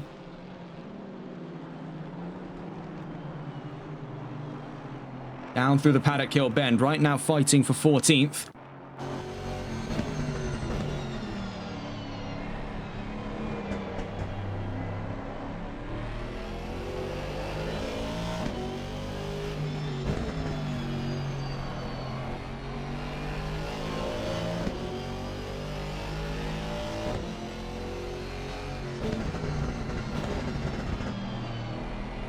Those two just sort of meandering around one another at the moment. Right behind him is Jordan Minards trying to unlap himself from 18th position. He's definitely got a slipstream here. It's just all Aston Martins here on the Pilgrim's Drop, just escaping our sights there up through Hawthorns as the 22 of John Prine. Martin Matinee in the meantime as well. We saw that move earlier on that saw him spun around on the exit of Druids. He's now made his way back up to 12th. So great hustle so far by the 411.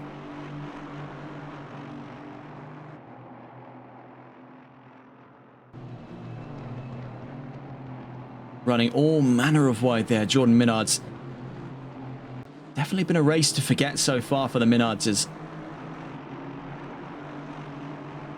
Catch up with Bartoletti in a moment's time here. We see another fight going on now. This is between Carlos Diaz and Anthony Villorio. Villorio having broken into the top 10. He's now up and ahead of Cam Walker. Now gunning for 9th place. So let's see what Diaz can do here to defend from the 41, who has been on the warpath from starting from the pit lane. I must say that is a very, very likely candidate you're looking at for driver of the day, Anthony Villorio in the 41. We're watching with Diaz, though, as he tries to fend off for 9th place. So going up round 30s, you can see the McLaren just poking around over the back end of the Aston Martin.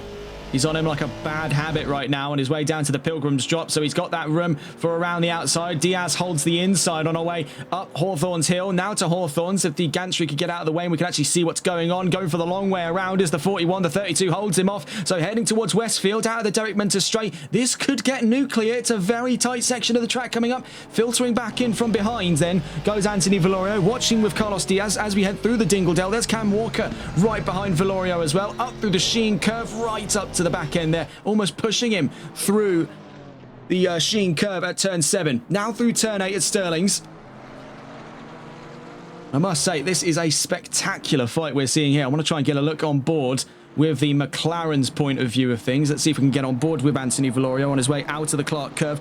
Already it has been incredibly tight here, but dare I say, he might actually be finding himself inadvertently back into the fight for 10th place, as right now Cam Walker is bearing down on him with that BMW. He's got great straight line speed down the opening straight at the Brabham straight down towards Paddock Hill Bend. Now towards Druids. And Diaz has formed up a little bit of a gap here. Sector 1 is pretty solid for the Aston Martin so far. So fundamentally, all of these drivers are jostling for control of 9th place. Diaz has just got the easy job of being out in front here whilst these two claw each other's eyes out on their way out of the Cooper Straight. Now to Surtees. This is where the McLaren has some real get up and go. We saw how close he was willing to make it to the Aston in the last lap gone. So now he's got a much better run of things on the exit of Surtees, making his way down towards Pilgrim's Drop. He did go the long way around, but couldn't make it stick by Westfield, so he tucks in behind here. He's waiting for a better opportunity to come his way. Meanwhile, in the background, that BMW of Cam Walker has dropped away quite dramatically over the course of Pilgrim's Drop. Out of Westfield we go. Villorio still gunning for Diaz.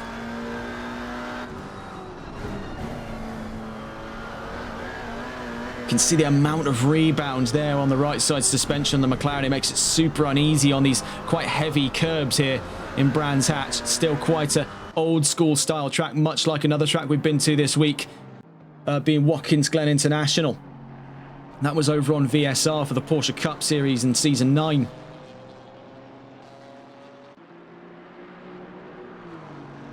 These GT4s not too different. A lot closer to that road-ready capability that the Porsche Cups bring to the table. Oh, it's out of shape there, out through the Paddock Hill Bend. A free move then for Villorio up to 9th, and a free move there for Cam Walker up to 10th. Carlos Diaz drops 2 positions then on his way out of turn 1.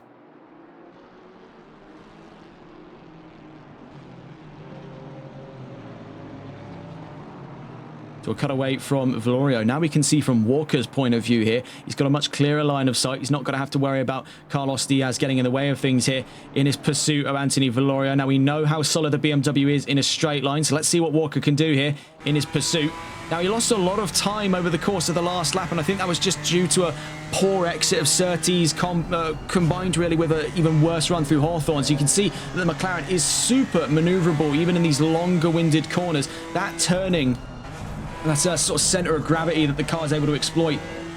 Just gives it so much better turn in for most of these corners. It's very pokey by comparison to the more traditional layout of the BMW M4. Draws a lot of its clearest inspiration from BMW's surviving legacy of touring cars, starting all the way back with the 635 CSI and the DTM series and continuing on with the legendary M3. Now it survives in the modern day here with the M4. Now I say this is probably one of the last good-looking BMWs. Maybe that's a bit of a hot take, or maybe that's a bit of an Arctic take, to be honest, depending on who you ask. But that newer face BMW we see up in GT3, it just isn't it for me. Maybe call me old-fashioned, but I'd say this was among the last good-looking Beamers in the GT ring. Into the pits then went Dima Nagumonov. So now Walker up to 9th, Valorio up to 8th. But all of this is going to bounce back later on today. So let's get a look here as we approach the halfway mark. Nagumonov begins the start of what could be a growing trend here, earlier than the halfway for pit stops. That's a very common trend we see in these 60-minute races across all categories, whether that's Porsche Cups, whether that's GT3s, or whether that's GT4s. It's all to the same here. Drivers like to give it about 5% above that halfway mark. And now Nagumonov joins the ranks here of drivers having to take their pit stops. Manuel Verzi did so earlier, and now he finds his way to 14th, up and ahead of his fellow Mercedes. And Martin Matinee is on his way out of Sterling's. He's 16th, and also having taken his pit stop. Tom Wells had that 20 seconds of damage for his incident with Jordan Minards on the Pilgrim's Drop on his way down towards Hawthorne Hill.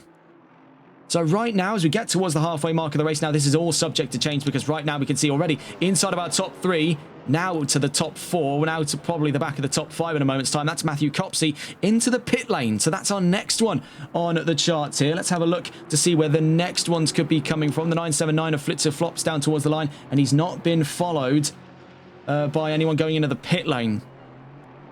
So Copsey in, trying for an undercut on perhaps, or at least trying to get himself closer to Christian Lebay. Now, one of the major problems that we've noticed, and what's been noted by Lebay himself, is alignment with the pit box. It's what's often sold his chances of race wins, is trying to get aligned with the pit box. Now, Brands Hatch is not exactly easy to get into the pit lanes without any trouble. It's a very, very claustrophobic entry, and that does mean you've got to get right down on the anchors there. And then getting down into the pit box. It's a very short run. It's a drive-through penalty, though, for Matthew Copsey. He rejoins right alongside Jordan Minards there. Right with him is John Prine. That got all manner of hairy there. Prine watching the two cars emerge right in front of him there. Copsey in 10th. So this is for position for John Prine. Right in front of him as well is, looking at here, Jordan Minards in 18th. Behind him, you can see Fabiano Bartoletti in that bright yellow and blue Aston Martin. Right behind him, Alessandro Litti. That's not gone well for Copsey. He has had a very solid start of this race. A great opening half, but it's all come undone just based on how quickly you've got to get slowed down into that pit lane. That has not gone well for him there. So checking to see, the 58 Timo de Tosto doesn't come into the pit lane either. So we're just monitoring the drivers here in and around that pit lane entry. Let's see if we can get on board with the 979. Does Flitzer Flop take the suggestion? No. And neither does Tom Wells. Not that he has to, really. He's not got any damage.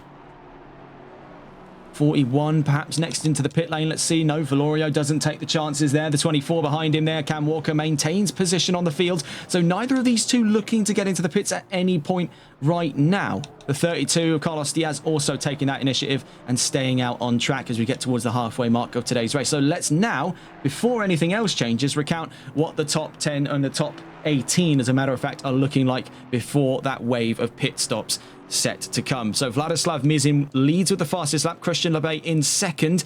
Now in third is Asahi Ota, and Timo de Tosto up to fourth. Flitzer Flop in the top 5, so good turnaround here by Flop, and Stephen Sutton not too far away from him either. Anthony Valorio in 7th, Cam Walker 8th, Carlos Diaz 9th, and John Prine in 10th. Fabiano Bartoletti in 11th, Alessandro Litti in 12th. Then our pit lane runners, Manuel Verzi in 13th, Matthew Copsey in 14th, Dima Nagumonov in 15th, and in pursuit of Copsey, so not actually too far away from one another there. There could be yet a fight for position. In between them, as a matter of fact, is the race leader.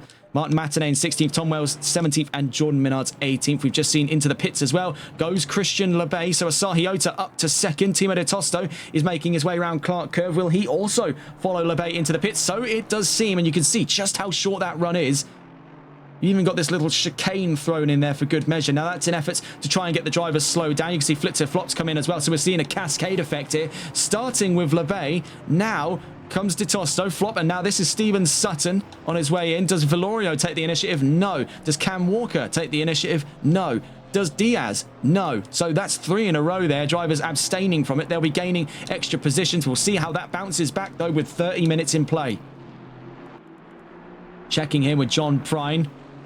Apparently in the back of the top 10. Lebay has already managed to get that pit lane run sorted. So no issues this time around. We commented on that earlier, that Lebay had been struggling in the pit lane, namely for getting himself positioned in the pit box, where he's lost up to 4 to 6 seconds of pit stop time overall over the course of a race with a single pit stop.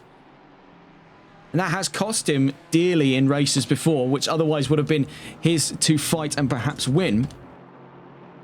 He's definitely got that one nailed in. He's not looking to be making any more silly mistakes. And that was probably one of the fastest pit lane runs we've seen.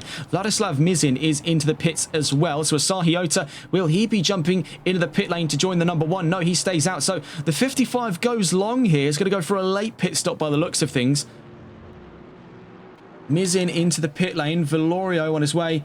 Currently down, pardon me, towards Sheen Curve.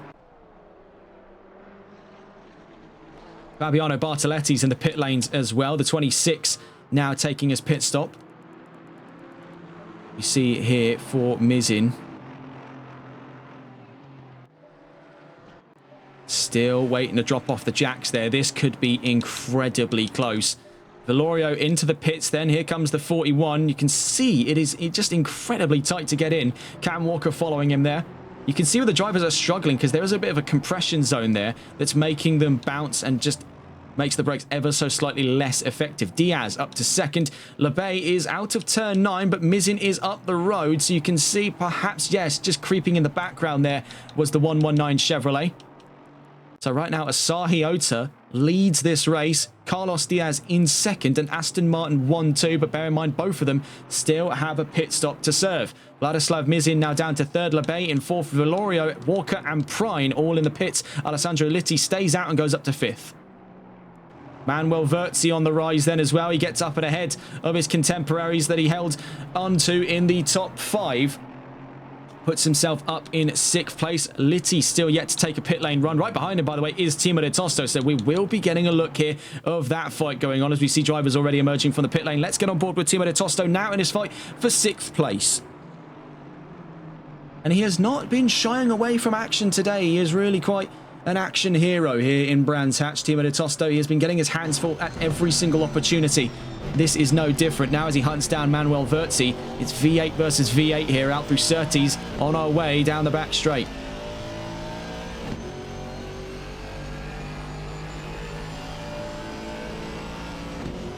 We've seen already these two are somewhat local heroes here in HCCL. Verzi especially with his fight with Copsey at the end of Monza in round 1. Definitely one of the more iconic moments to have emerged from this season.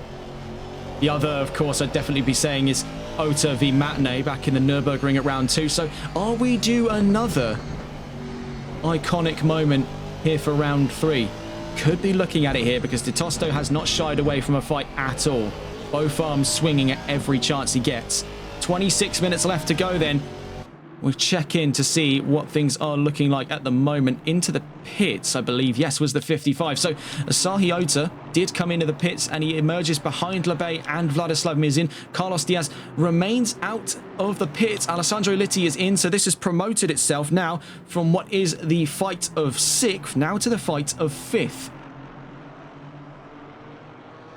Meanwhile, we can also see a very close fight going on further down the order. I want to just quickly draw your attention to this. Cutting away from the fight of 5th, we can see Flitzer Flop versus Steven Sutton and Dima Nagumanov all in tow there for the fight of currently 8th position.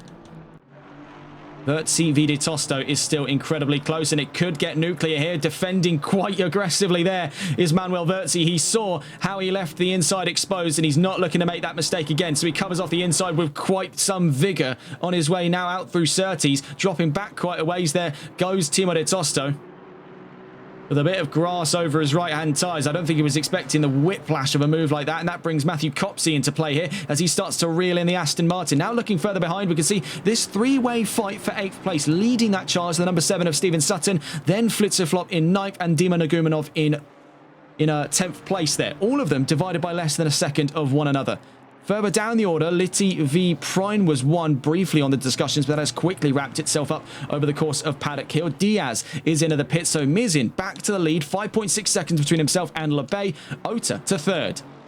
And that fight for Vertzi, now that he's got a bit of fresh air there ahead of De Tosto, and now Copsey has been promoted to the fight for 4th. De Tosto will be up to 5th. Copsey will be up to 6th. So this is all still yet to play for. Copsey, bear in mind, is still reeling from a drive-through penalty and is still in a fight for solid points positions in this race. So you've got to hand it to him there. Brands Hatch has really been the secret recipe for Porsche's success. And getting a bit of a slide there was the 58. That was Timo de Tosto. That gives Copsey a great chance here to try for around the outside, then for a late apex perhaps. I think he is looking for it there. Sadly, just not enough grunt in the engine on the 97 to get himself up and alongside the Aston Martin. It's where the Mercedes AMG engine really seems to be getting its get back in these races, is that low down torque. So on a much more vertical track like Brands Hatch, where there's a lot of declines and inclines, it's where those twin turbos really get to work their magic, and this is no exception. Out of Surtees, you can see the two AMG engines just rocket away from one another. Bear in mind, both of them are in the slipstream.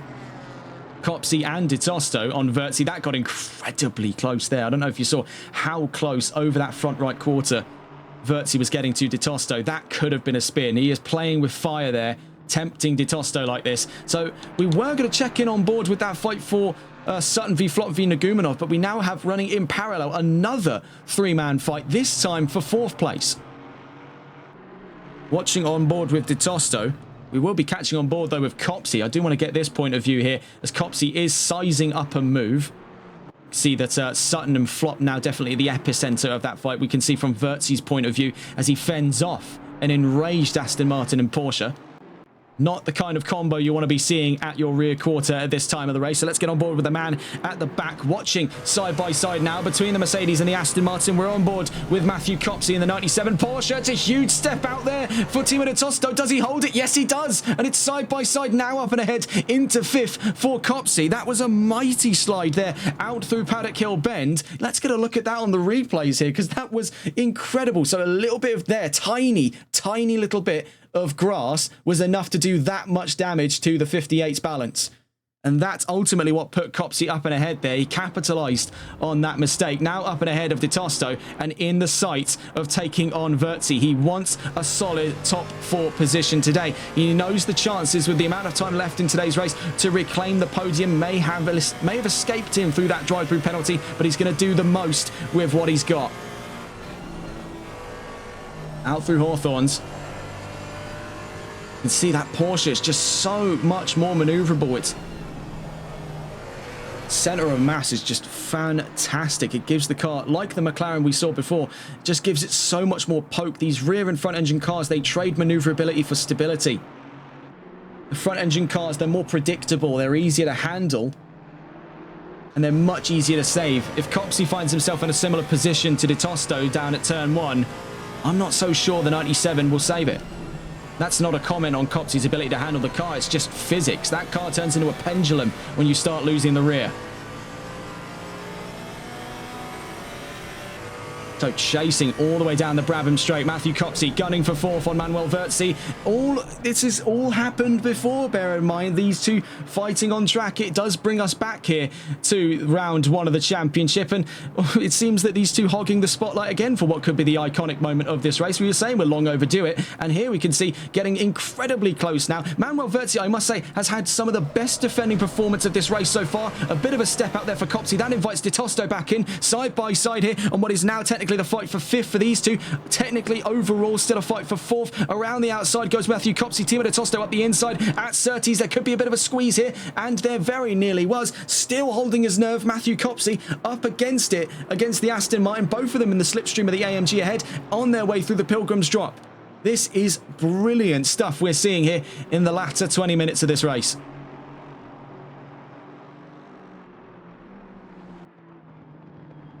Right now, it's still Mizin from Labay from Ota. We're looking at that fight for 4th place. Vertzi holding on to it with iron will in that number 6.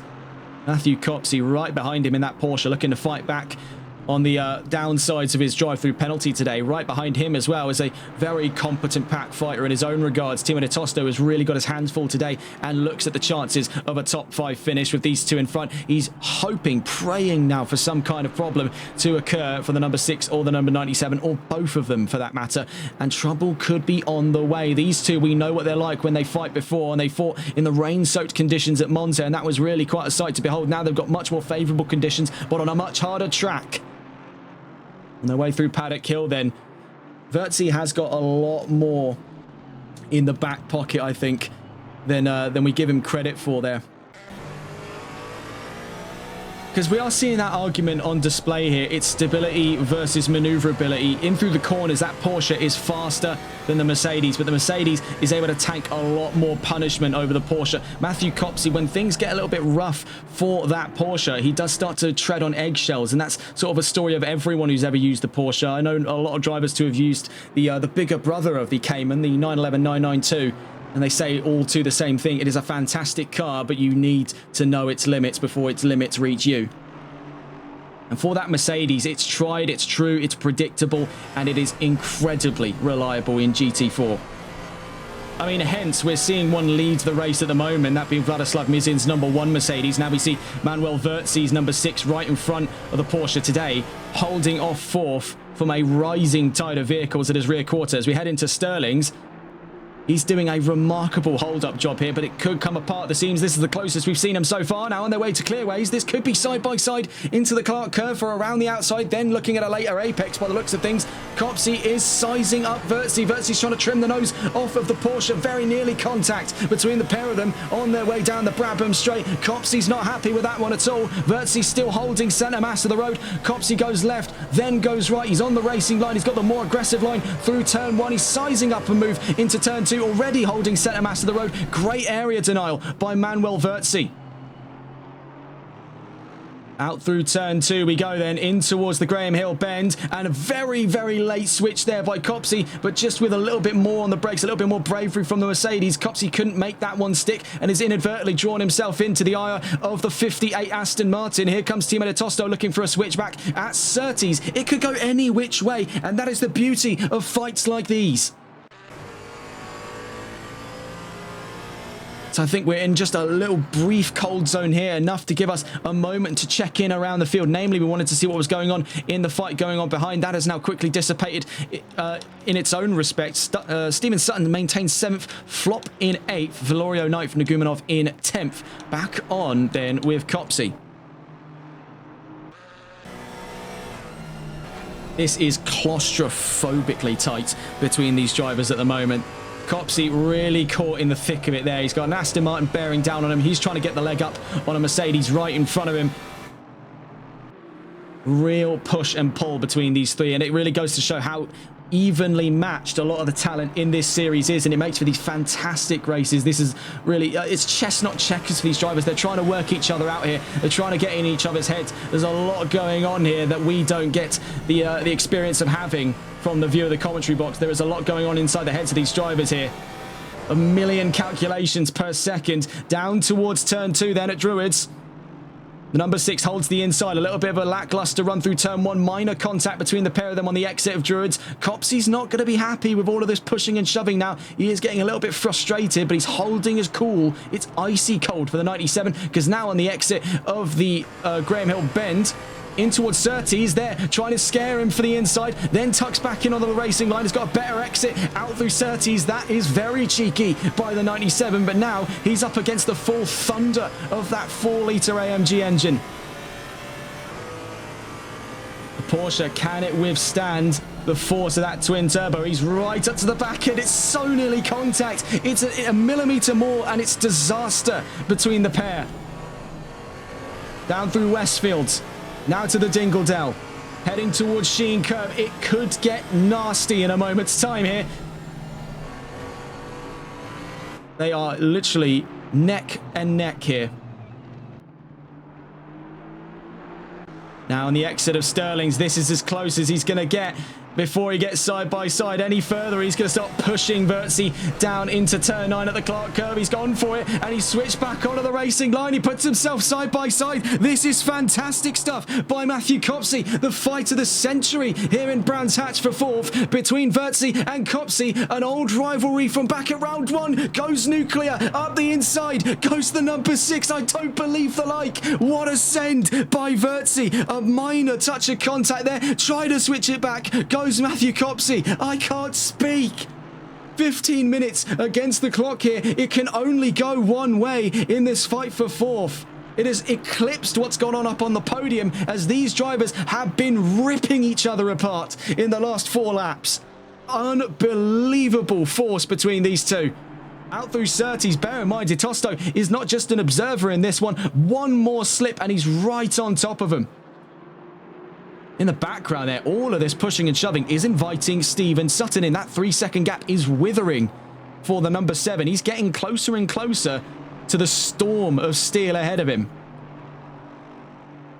Still watching a vehement fight for 4th place. Manuel Vertzi runs it out wide though through Westfield, so down through the Dingledell up to the Sheen curve. He's going to have to try something serious to keep himself in the stead of this fight as he's nearly side by side with Timo Ditosto. Ditosto backs out through the Sheen curve. Vertzi now down to 5th. Copsey up to 4th. Sutton is closing in and closing in fast. He's dropped half a second to this pack in the last couple of corners. As we exit Clark curve, this is fantastic racing we are seeing here in Brands Hatch. An absolute tit-for-tat, blow-for-blow war between Mercedes and Porsche.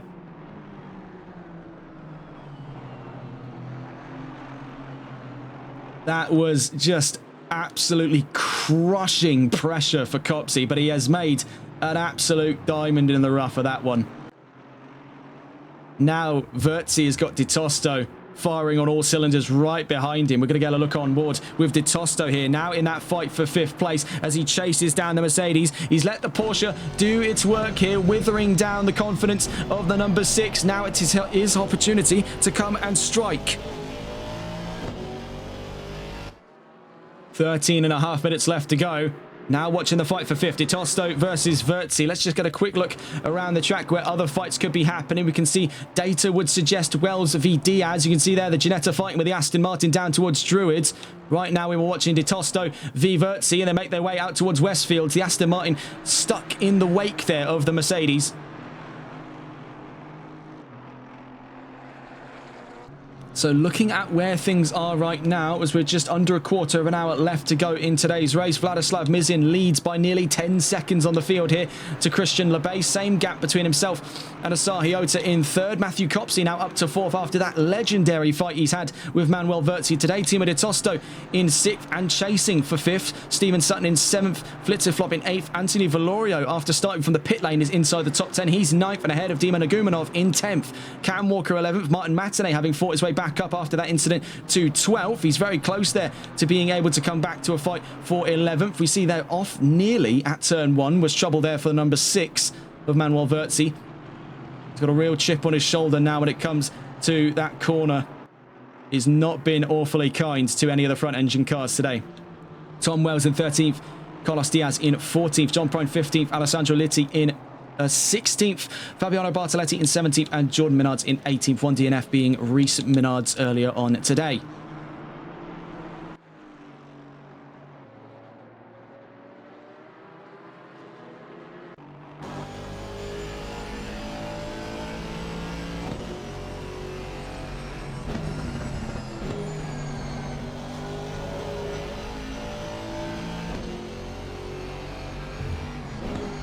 So down towards Westfields there, you can see getting very ambitious now in this section of the track. Vertzi is trying to find any possible line that can give him even a 10th more on the Aston Martin.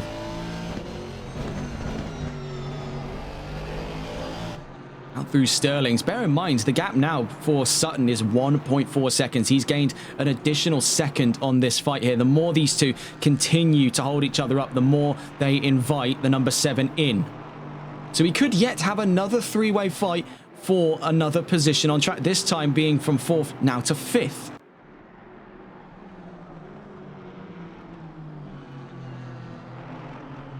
In that last lap of the 3 in this prospective fight for 5th place, Vertzi was the slowest.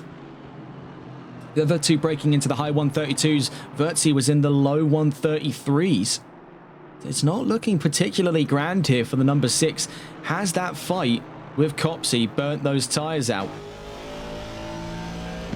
Because something you can tell since that move has not been the same for Manuel Vertzi. I think he's given it his all. He is showing a little bit of a sign of exhaustion there, mentally and physically, after a fight of that ferocity. I don't think we've seen anything quite like that not end up in a massive racing incident. It is a miracle either of those two have come out the other side without significant damage. We saw the real just desperate lunge there down in a paddock hill, and he did make it stick, so you can't say it was a total kamikaze move. He did make it stick. 10 minutes left to go then. De Tosto just constantly bearing down on Manuel Vertzi. He's trying to make him break now. See, De Tosto's got his own handful of problems, namely for stability and cornering capacity on the Aston Martin. Bear in mind, he's been spending a lot of time here in the wake of other drivers. Those tyres are going to start getting hot. The engine's going to start getting hot as well. And the aero isn't working as effectively because he's dealing with front aero wash. So cornering is going to be hampered until he can find his way to be side by side. But Tosto has really been quite a trooper in today's race. He's been chipping away at a lot of his contemporaries inside of that top 10. Now he's hanging on the precipice of being in the top 5. Very, very soon, I think we're going to see a very explosive change in tone here from De Tosto. Right now, he's been playing the more passive game. I think we could see him get very, very aggressive very shortly. And I think the catalyst for that event is going to be the arrival of Stephen Sutton. That gap now 1.5 seconds. It is slowly chipping away. He's been doing so lap on lap. The moment Sutton starts pressuring De Tosto, I think we're going to see a massively different drive today. Under 10 minutes left to go then. I did say we'd have to wait a little bit before we get the good battles back in during that sort of strategic drought between the pair. Oh my word, on the exit there of Hawthorns, that was so nearly contact between the pair of them. That could have ended in disastrous fashion for De Tosto and Vertzi. Not that Sutton would have been complaining that's 2 free positions on the chart up through the Sheen curve. And like we saw with the McLarens, that right side suspension on the Aston Martin, so much rebound on it there. It throws the balance of the car asunder, but it's not enough to keep him away from Manuel Vertzi, because we can see heading towards the Clark curve here at turn 9 out through clearways. It's side by side. De Tosto's to the far edge of the track. They're picking up a little bit of marbles, drops the time away from Vertzi. So he had his opportunity there, but he just ended up having a little too much understeer to cope with. Heading down into turn 1, you can see he's hugging the far left of the track there to get a more aggressive line down into Paddock Hill Bend. You see 2 broadly different ways of taking that corner from Vertzi and De Tosto, and what it ultimately does is bring De Tosto just closer in towards a run at Druids. Now you can see that Stephen Sutton is now right on top of these two, so it is now 3 people fighting for 5th. As a matter of fact, we'll be getting on board in a moment's time with Stephen Sutton, because he is now actively a part of this fight.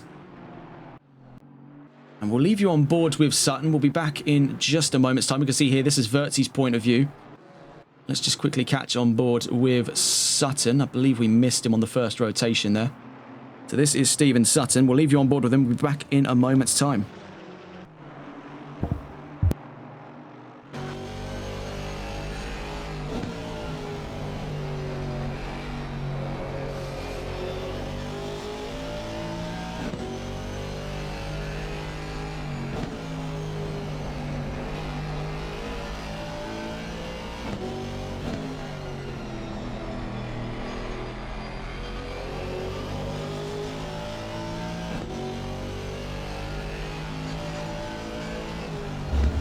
So still on board with Stephen Sutton, the number 7, in pursuit of the 58 and the number 6 up ahead. That's Timo de Tosto and Manuel Verzi, who have been absolutely deadlocked here in a fight for 5th place over the course of the last 10 laps. These two have been inseparable after the move by Matthew Copsey. We can see running very wide there through Paddock Hill Bend. That's the number 6 now being overtaken by the 58. Here comes Stephen Sutton. Then could he make 2 positions lost for the number 6?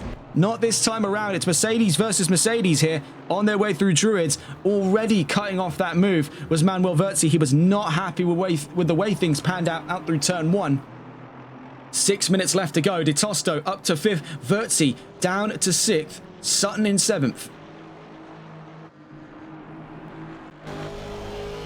Big slide there for Sutton on the exit of Surtees.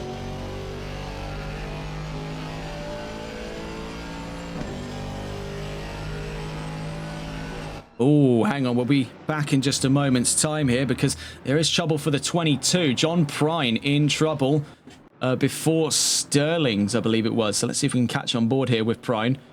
And I can see already damage over the rear. Yes, there's damage over the front there for John Prine. That could be an almost immediate run to the pits. Let's see if he can even reach the pit lane box as he's understeering out through Clark Curb. He's going to have to limp his way around the track for another lap here before he gets his next opportunity to come into the pits.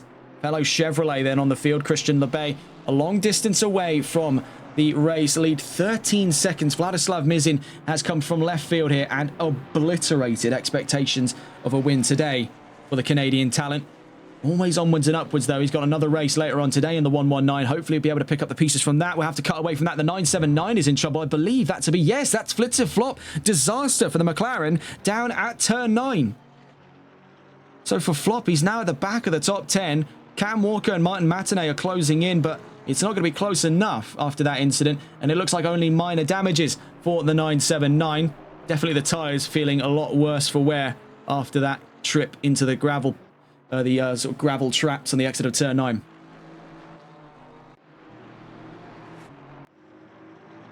can see here on 2 separate lengths of the race, Copsey and Minards close to one another, 0.3 of a second. Not likely to intervene with one another for the obvious reasons.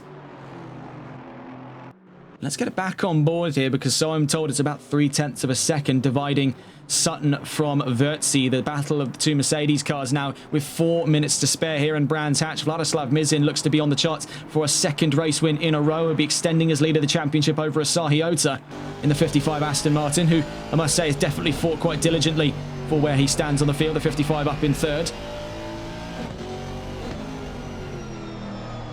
Watching here with Stephen Sutton. Back on board then with the number 7.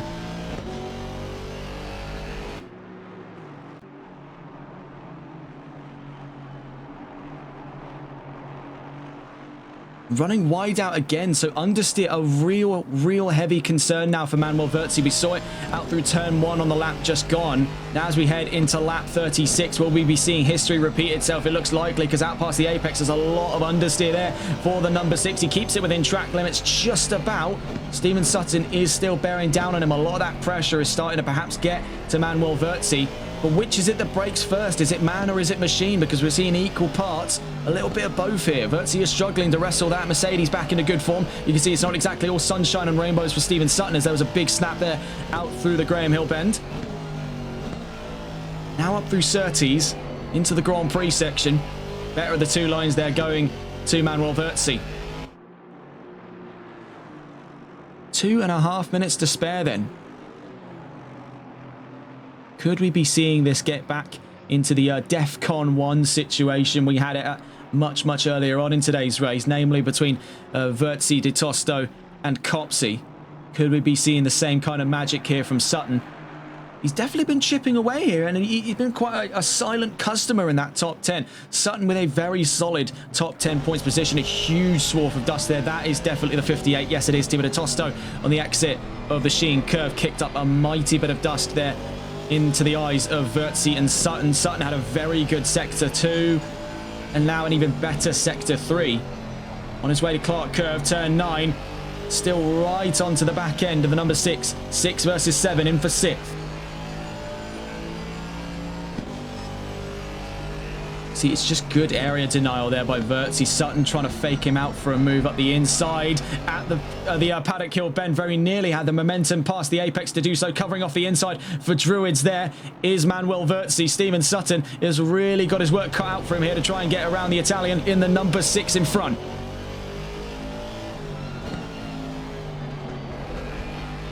The exit of Graham Hill Bend. This could get absolutely feral in a moment's time between these two. On their way through Surtees. As we just heard there, leader on the final lap, so we'll be catching on board with Vladislav Mizin in a moment's time as he looks to be taking home another race win here in round 3.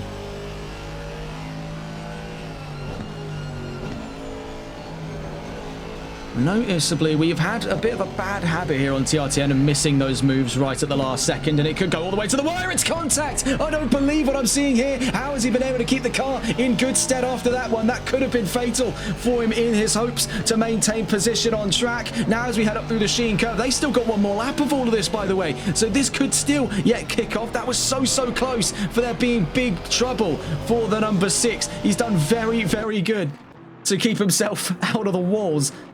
That could have been incredibly violent snap oversteer by the way he held that angle.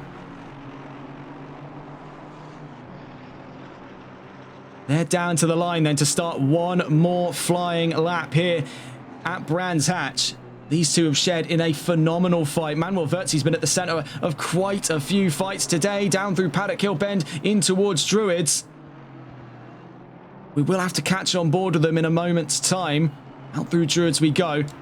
Just taking a look in here as we begin the final lap preparations. We want to try and catch on board then with Vladislav Mizin making his way out of turn 9 then. He won in the Nürburgring, and now on his second race into this championship, Vladislav Mizin crosses the line to the checkered flag and wins here in Brands Hatch. Let's quickly get back on board with the fight of those Mercedes cars. It has been warfare between Vertzi and Sutton. Who comes out on top then, as it's all down to the wire? We saw as well a very close fight to the line. Sadly, we missed out on it. Walk of Matinee by half a second. Let's get back on board though.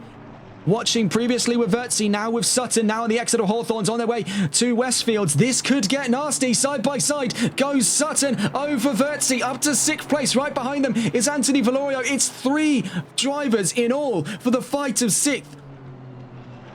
Up through the Sheen curve. I'm so glad we finally lifted the curse on that one. It was a battle, or a move deciding... What would be the word? A battle deciding move. That's what we're trying to get at here. That we've finally been able to catch on the final lap. Now, looking for around the outside goes Valorio. Minor contact between himself and Manuel Vertzi, but Steven Sutton has threaded the eye of a needle for a move like that down at Westfields. Down to the line. He's in 6th. Who comes out for 7th? It's going to be Vertzi.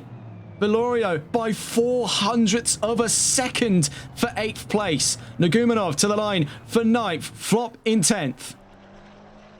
We finally lifted the curse on that one so many times. Many such occasions has it been where we've covered the race leader to the line to win the race and show off they've crossed the line, and then we miss out on one of those battle deciding moves all the way down to the wire. Finally, we get to see that on tape. So Vladislav Mizin wins in Brands Hatch, his 2nd win this season. Who will extend the margins up and ahead of Asahi Ota, who finishes 3rd. Christian Lebay on the podium in 2nd. Matthew Copsey just outside, but battling through a drive-through penalty in a very good stead today. 4th place for the 97. Timo de Tosto got his hands full and really got in amongst the thick of it for a top 5 finish. A great result there by the Aston Martin. Steven Sutton thread the eye of a needle to make 6th place ahead of Manuel Vertzi and Anthony Valorio. 7th and 8th.